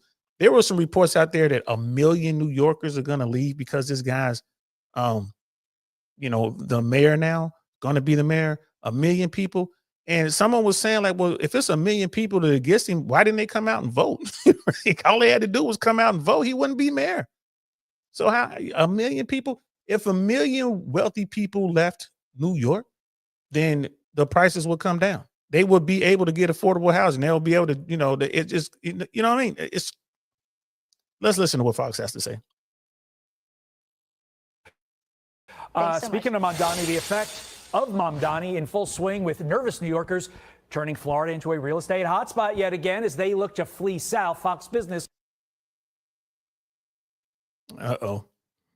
writing the following, quote, election anxiety in New York City has turned into a real estate windfall in South Florida, West Palm Beach and Miami, surpassing New York City as the world's fastest growing wealth hubs. One Florida developer also saying his company has closed more than $100 million in signed contracts from New York buyers just the past few months. Real estate experts Dolly and Jenny Lenz join me now. This is bullshit. Wealthy folks are coming down to Miami in particular because the market is changing. There's some great deals down there. That's why. You can get a spot in Brickell in a high rise on a really decent floor with an amazing either water view or you're looking at a great city view, right? 2-bedroom condo, brand new building. So you don't have to worry about assessments and all that kind of stuff. You're looking at, starting around 250, maybe up to about, 250 and up. You can go as high as you want to go. If you want to get like some penthouse stuff, there's $1 million properties down there. But there's a lot of properties down there that's going to fall between 260 and like 520, right? And the prices are coming down. So yeah, they're buying property in Miami. Why not? Cash deals. They're moving money around. They're freeing up stuff. They're getting out of troubled real estate markets because they can see what's happening. And they're anticipating, a downturn in the market. This has nothing to do with who's the mayor of New York. You know what I'm saying? Yeah. And what am I lying about?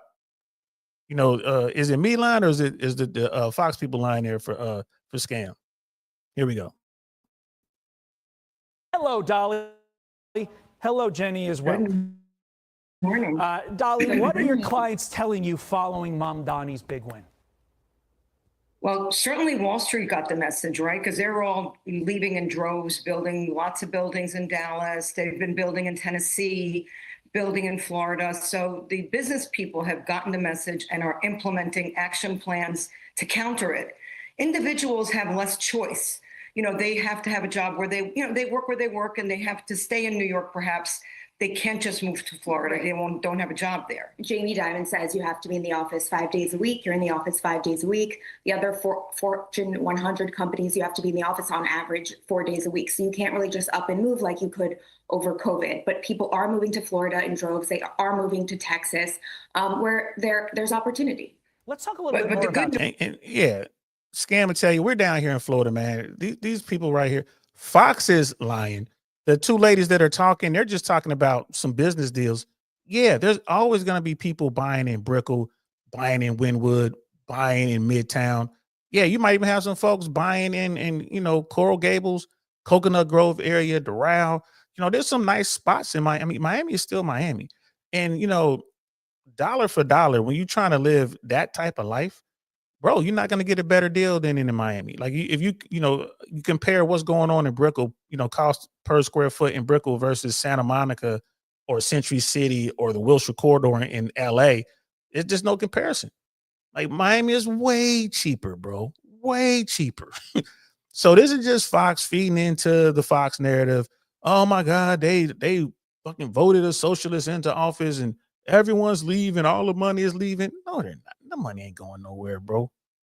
Texas for a second here, Dolly. I'm sorry? I'm going to talk a little bit more about Texas. The New York Post reporting that Dallas, to your point, has more recently become a major draw for these big financial firms that were born and raised in the Big Apple. One CEO telling them that New York is still the financial capital of the U.S. and one of the financial capitals of the world, but Texas can compete. And Dolly, I've heard it described as from Wall Street to Y'all Street. JP Morgan Chase, you mentioned them. Jamie Dimon, I heard your daughter mention them, employs actually more people in Texas than in New York. So what ultimately does happen when Mamdani takes over? Because all this stuff happened even before he was elected. boy, they jumble a lot of stuff up, bro. What's going to happen with Mondami? Nothing. They're going to get business as usual, right? And when you look at, like, we're talking about high-end properties, South Beach, Brickell, all that kind of stuff, Wynwood in Miami, that's where the money is going. But when you look at where regular people live, the market is going that way. In Florida, right, it's going that way. In Texas, it's going that way. This is crazy. Let's hear what they have to say. I think nothing will change that much in the very short term. But in the long term, since everyone's getting the message now, they're going to be looking even further into places like Dallas, to relocate their firms and to set up shop. So I think that's a very big negative in the long term for New York. Right. Like you said, there are 24,000 employees in New York for JP Morgan and 31,000 in Dallas, which is pretty staggering, even though, like we were talking about Jamie Dimon, he just built a $3 billion new headquarters in New York City. So we're going to see that trend moving forward as well, with all other firms moving down there. Like Charles Schwab, they just completely relocated from California. Goldman Sachs is building an 800,000 square foot headquarters there as well. So, we're definitely seeing a lot of move to Dallas. Look, Texas is welcoming them, right? And Right. New York is saying, yeah, we're not going to make it easy for you. Let's talk about the Where are you gonna OG of relocation. We're talking about Florida. And I've been talking to a lot of realtors over the course of, the last couple of years. And it seemed like the beginning of this year, Florida slowed. Florida slowed to a crawl because of Still high taxes slowing. and high insurance. But I'm getting the sense that over the last few months, that Florida is once again returning to boomtown because of Mamdani. You're in the trenches too, ladies. What are you seeing? It's absolutely ridiculous. It is still, the insurance issues down here in Florida is crazy. The state of Florida got extremely lucky that last hurricane didn't hit us. It hit Jamaica. We are one bad storm, not even a hurricane. We're one bad rainstorm away from an insurance apocalypse, bro. It is bad down here. There's still people here with damaged roofs from the past 2 hurricanes. I drive around my neighborhood. I live in a good neighborhood. There's blue tarps on roofs all over the place. Why? Because the insurance companies aren't paying people out the full payout on their insurance policies. And these horrible practices are being backed by the government. DeSantis is backing the insurance companies, doing everything he can to keep them from paying out what they're supposed to pay out. It is a tinderbox down here. Dude's talking about, it's a boom town. No, it's still jacked up. We got Mr. Godzilla face in the building, man. What's happening, fam? Good to see you, bro. Welcome. And appreciate you, man. Appreciate your comments. I mean, and you're right, man. When you focus on what people need, man, and this is why I'm hoping that Mamdani does a good job. Mr. Godzilla face, man, since you're here, I want to ask you, bro, do you think that Mamdani is going to be able to deliver on all of his campaign pledges, maybe half of his campaign pledges, or just a few things? And how much time do you think the people in New York are going to give him to come through on something? I'm just curious if you wouldn't mind giving us an answer there. We'll finish up this crazy story with Fox. Right. Steve Ross has made the $10 billion investment in West Palm Beach. So many of the people that leased in his Hudson Yards development moved down already to West Palm Beach, and we're only going to see that accelerate. And Florida's booming. Yeah, and Hudson Yards is actually gorgeous. Like, it's really nice over there. So if you're leaving Hudson Yards, which is new and nice, to go to Florida, that's telling you are really concerned about the political climate if you're making a move like that. Real estate experts, Right, Dolly and Jenny Lenz. Thank you, ladies. Have a great day. Yeah, that was bullshit. That's Fox. That's Fox feeding into the Fox narrative. They have to, man. That's $1 billion business over there. And MSNBC does the same thing for the left, man. They feed into that narrative. This is why I like to watch Breaking Points. At least you get something somewhere in the middle. I just wish we had a couple more reliable news sources where you can go get the news, like real journalism, people just telling you what's going on, no slant to the left, no slant to the right. I'm sure there's some out there. But yeah, Mr. Godzilla face, like the question I asked you, bro, the reason I asked that is just, we know that Mamdani's not going to be able to he's not going to be able to come through on every promise. We know that.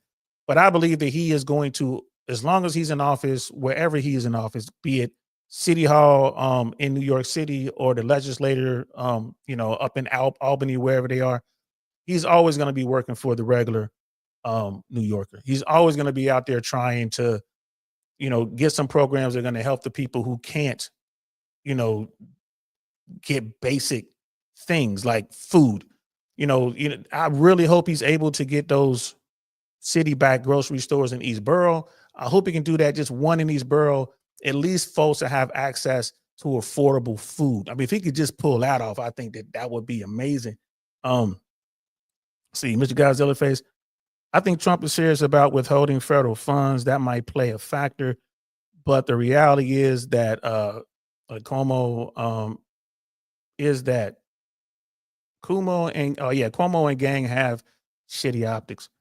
Cuomo should have got locked up, bro. Cuomo should have got locked up. Trump's supposed to be locked up in New York State. Remember, Trump got convicted of a felony in New York. I think people forget about that. The New Yorkers are trying to lock him up. But now, he can't be locked up at the federal level. Let's see. Mamdani solved the issues with the Dems, communication, and that I think will give him longevity. I hope so. Fix big problems long term. I think Mamdani is going to be able to get himself a second term, and I think Mamdani is going to be able to make some changes there for the average person. I agree with you there, bro. I think he's going to be able to do it. I'm definitely going to watch. I'm pulling for him, man. I'm pulling for him because that's going to show to all Americans, no matter where they are, what city they're in. Like if he could pull something like that in New York, I mean, that's one of the toughest, political grounds in America. If he can pull that off, get around the gatekeepers, get into office, and then make good on some of those campaign promises and, continue to try on all the campaign promises, I think the people in New York could keep him there because they know, like, at least this guy's looking out for us. Cuomo, you look at all of the big name, like the mainstream Democrats, because they all back Cuomo as an independent. Think about that. All the mainstream Democrats are bought and paid for by the 1%. They're not going to do too much, if any, to help like just a regular person. They're just not going to do it. They're just not going to do it. There's no money in it for them. Right. And then, until we change some things in our political system, like take that dark money out, man, like overturn Citizens United. Until we overturn Citizens United and until we get some term limits in the House and in the Senate, we're going to keep dealing with this. It's like, no middle ground, man. He's like, Dems need to come for people's throats. Like no middle ground. He's coming like for real. Politically, they need to, the Dems need to step it up. This is why I'm calling for a change in Democratic leadership. They should, the Democrats should get together and just purge their leadership. And I mean, you look at Jasmine Crockett, you look at AOC, you look at Bernie Sanders, and now you look at Mamdani. Those are the people who are the default leaders of the Democratic Party, right? Those are the folks out there making noise, doing stuff. What's Hakeem Jeffries doing? Nothing. You know what I mean? What's Chuck Schumer doing? Nothing. Nancy Pelosi just retired. She sees the writing on the wall. She's like, I'm done. Right? She bowed out. Right? What's Biden doing? Who knows? Trying not to poop his pants, I guess. Hey, no shame, because I'm pretty sure I'll be pooping my pants pretty soon. You know what I mean? It is what it is. Mr. Godzilla Face, like Gavin Newsom is a really good example of understanding the optics and doing the thing Mamdani did. Yeah, Gavin Newsom is an extremely talented politician, but boy, look at what he did in California.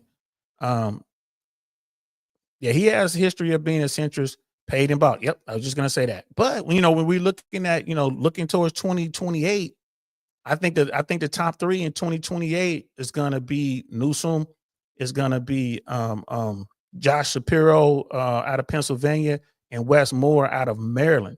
I think those are going to be the one of those three guys is going to win the Democratic nomination, and that's who's going to be the next president of the United States.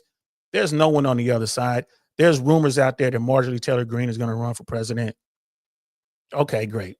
But there's no one on the other side right now that I think that can actually make inroads and actually make a run at the White House, a sustained run, especially with what's going on with MAGA and Trump. Like things are going to be so bad.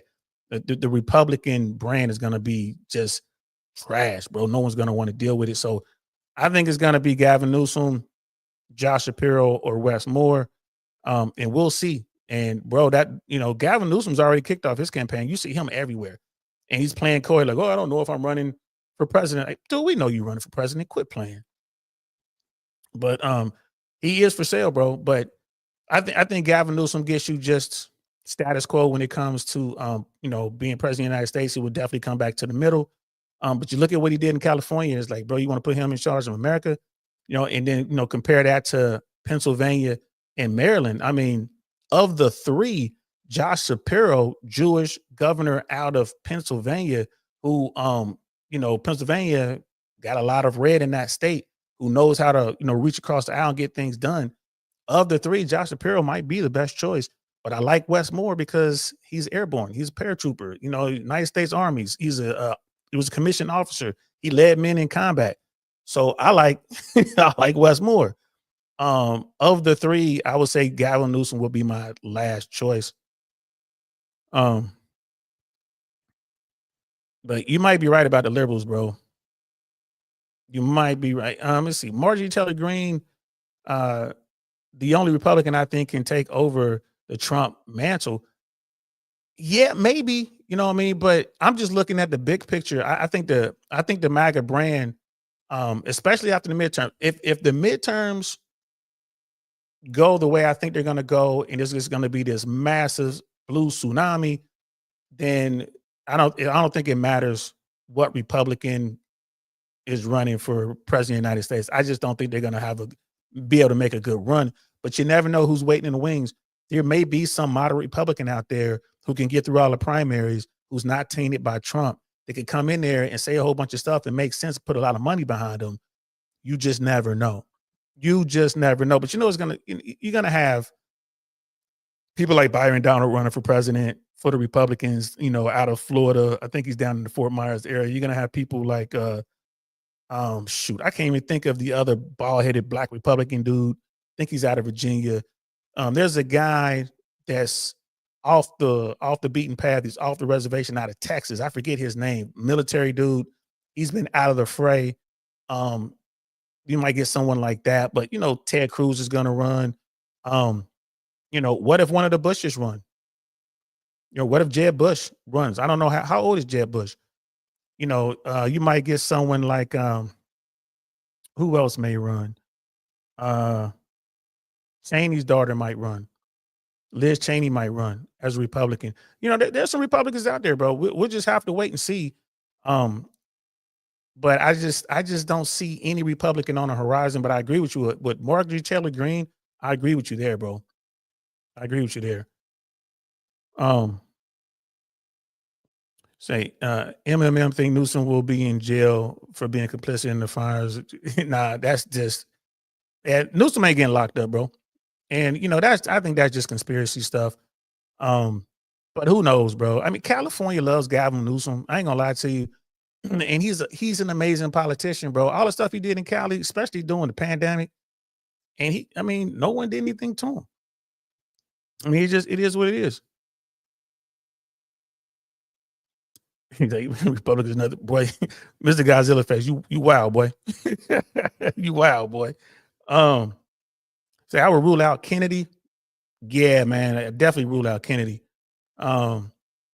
Rubio or Vance. But they're just Rubio, JD Vance. The Republicans hate JD Vance. Even MAGA don't like JD Vance. JD Vance messed himself up as this VP thing. America doesn't like Vance. He's an asshole. He just comes off as an asshole. Maybe someone like Vivek Ramaswamy. Maybe Vivek. Maybe something like that. Coming from out of nowhere. He's running. I think he's in the Ohio governor race, gubernatorial race. I think I'm supposed to say it that way. I don't know, man. I don't. Let me think about it. I think I'm gonna put together a list of my top 10 Democrats and top 10 Republicans for the White House in 2028, and let me do some searching. Let me do some searching.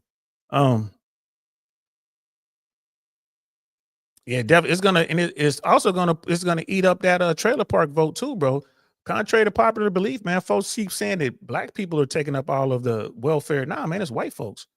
The vast majority of people on welfare are white, bro. They're white. They're MAGA. They're in, trailer parks and ghettos across the country.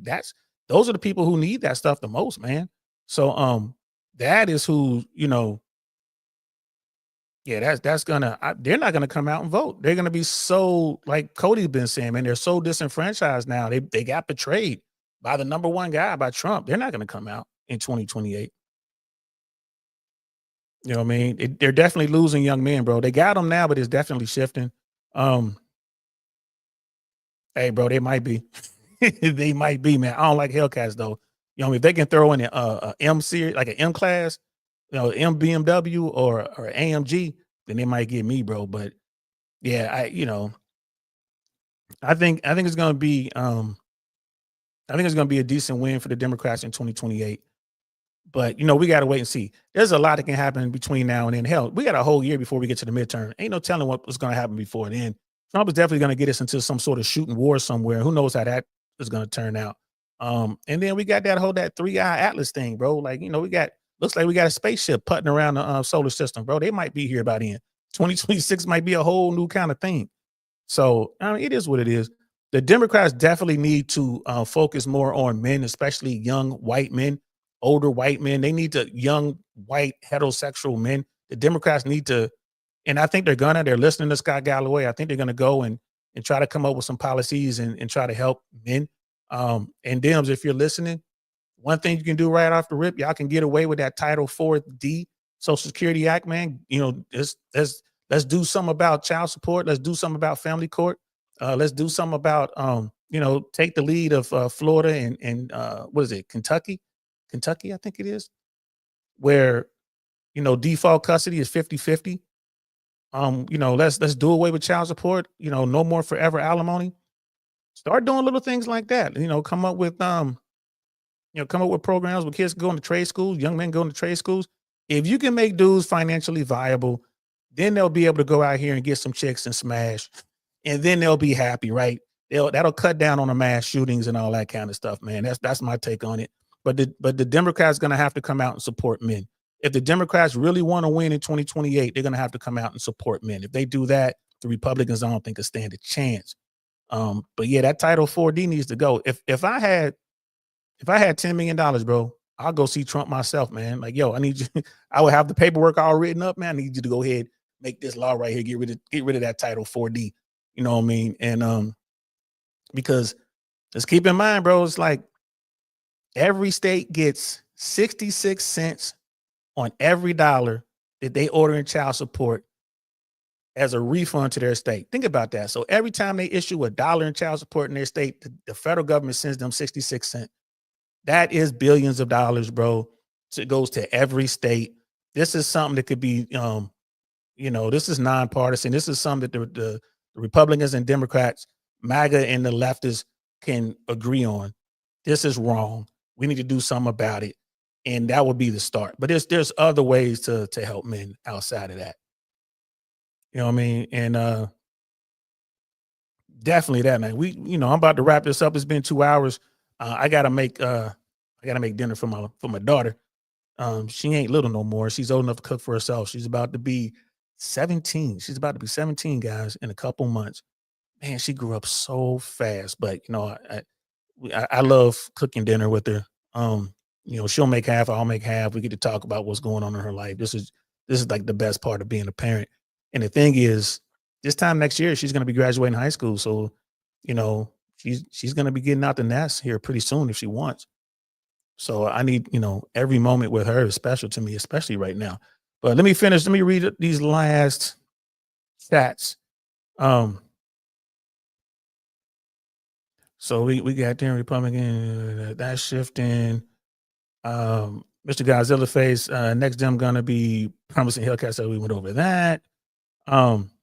It's the women from these communities that are better at building oligarchs and white women. Yeah, women women in politics, man. They know how to build. They know how to. They know how to do what they do, man. They know how to get the vote out. They know how to fundraise. And this is why when women get together on something, again, child support. Women are starting to get hit with child support orders. They're going to do something about child support because women don't want to pay. Brother Cody's like, I don't think they will get men at all. DL, zero chance. They're gonna do it. I think the Democrats are going to try. They're gonna throw some money at it. I don't know if they're gonna be successful, but the Democrats are gonna try. And here's the thing: they're gonna put Mondami's face on it. Just make some, talk to him, make some videos to encourage, dudes to come out and join the team or whatever. And that might be effective. It might be effective, but they need to. If they don't, I don't know how we're gonna win. And I keep saying we because I'm caucusing with the Democrats now. I'm an independent. I'm a registered independent, but I'm rocking with the Democrats, man. I can't deal with the Republicans. MAGA just destroyed that. I just can't fuck with them. Mr. Godzilla Face is saying you got to lower the cost of living. Break up hedge funds that own single families. Yeah, you got to take that Wall Street money out of buying single family homes. You're right about that. Offer housing, bring back public service, and offer a pathway for people to become homeowners. Facts. That's a good policy. Scam is saying Democrats should ban the red pill. Now we need the red pill, bro. We need people to see shit for how it really is. That's what the red pill is, man. The red pill is seeing the world for how it truly is, not the way it's supposed to be or you hope it to be. And the next episode is going to be a red pill episode, by the way, guys. We're going to be talking about some dating shit. Texas versus California. Let's see. Maybe men, but not white men unless, unless it's a transformer. This is what they got to do. They got to come away from that. The Democrats have become synonymous with the Rainbow Clan and all this other kind of stuff. And it's like, what are y'all doing? They tried to make Mondani talk about this stuff. He refused to do it. You're like, nope, I'm gonna talk about cost of living. Nope, I'm gonna talk about things that are important to New Yorkers. That's what Democrats got to start doing. Like, nah, I ain't gonna talk about that, bro. Let's get people into housing. Let's get people health care. Let's get people working and earning a living wage. The federal minimum wage is still like $7, I think. I thought it was $9. The federal minimum wage is like $7.25. Something crazy like that. Like, let's get the federal minimum wage up to $20 or something like that. Or $15. I mean, shit, let's get it up to $12 at least. The federal minimum wage should be like $12, but it's not. Let's see.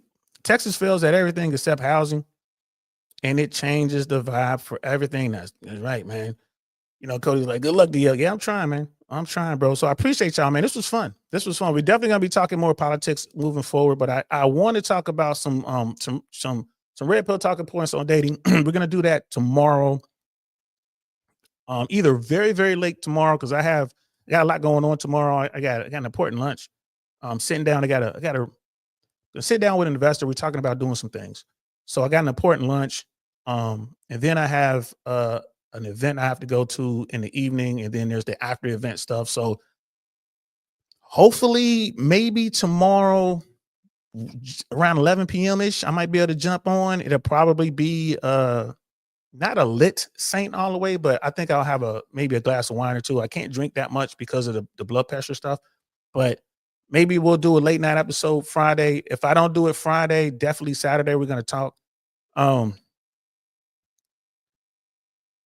And look, Scam was like, you don't want a federal minimum wage at $20 an hour. Yeah, I get that. I get that because if it's $20 an hour and you're living in, Mississippi or Oklahoma, that's a lot of money. But $7, I think the federal minimum wage is $7.25 or something like that. Like, we got to be able to do something. Or make the minimum wage. Maybe we can make the minimum wage based on the state's GDP or something like that. I don't know. We have to do something. We get just $7.25, bro. What the hell?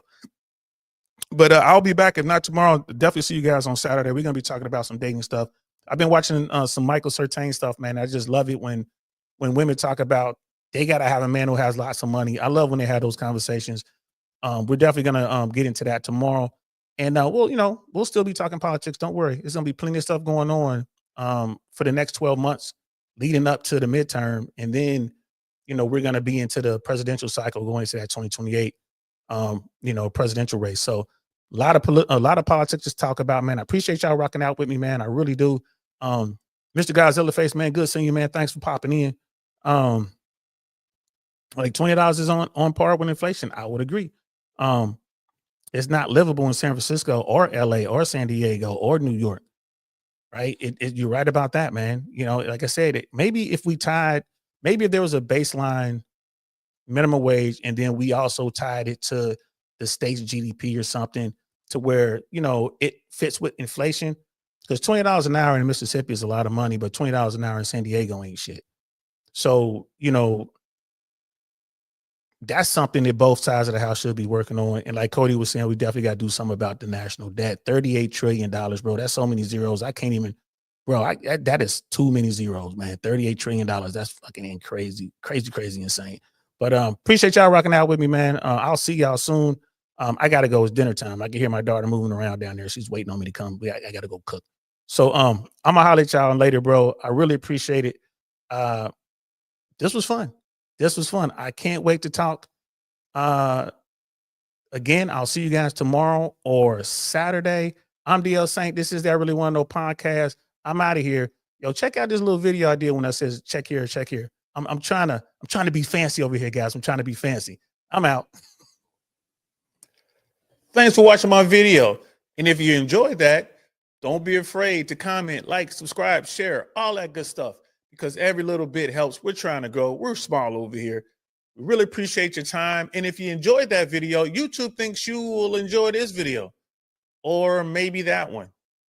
Either way, we'll see you soon. Peace.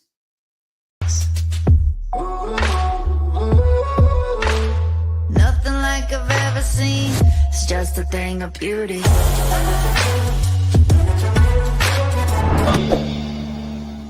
Darn, that's the end.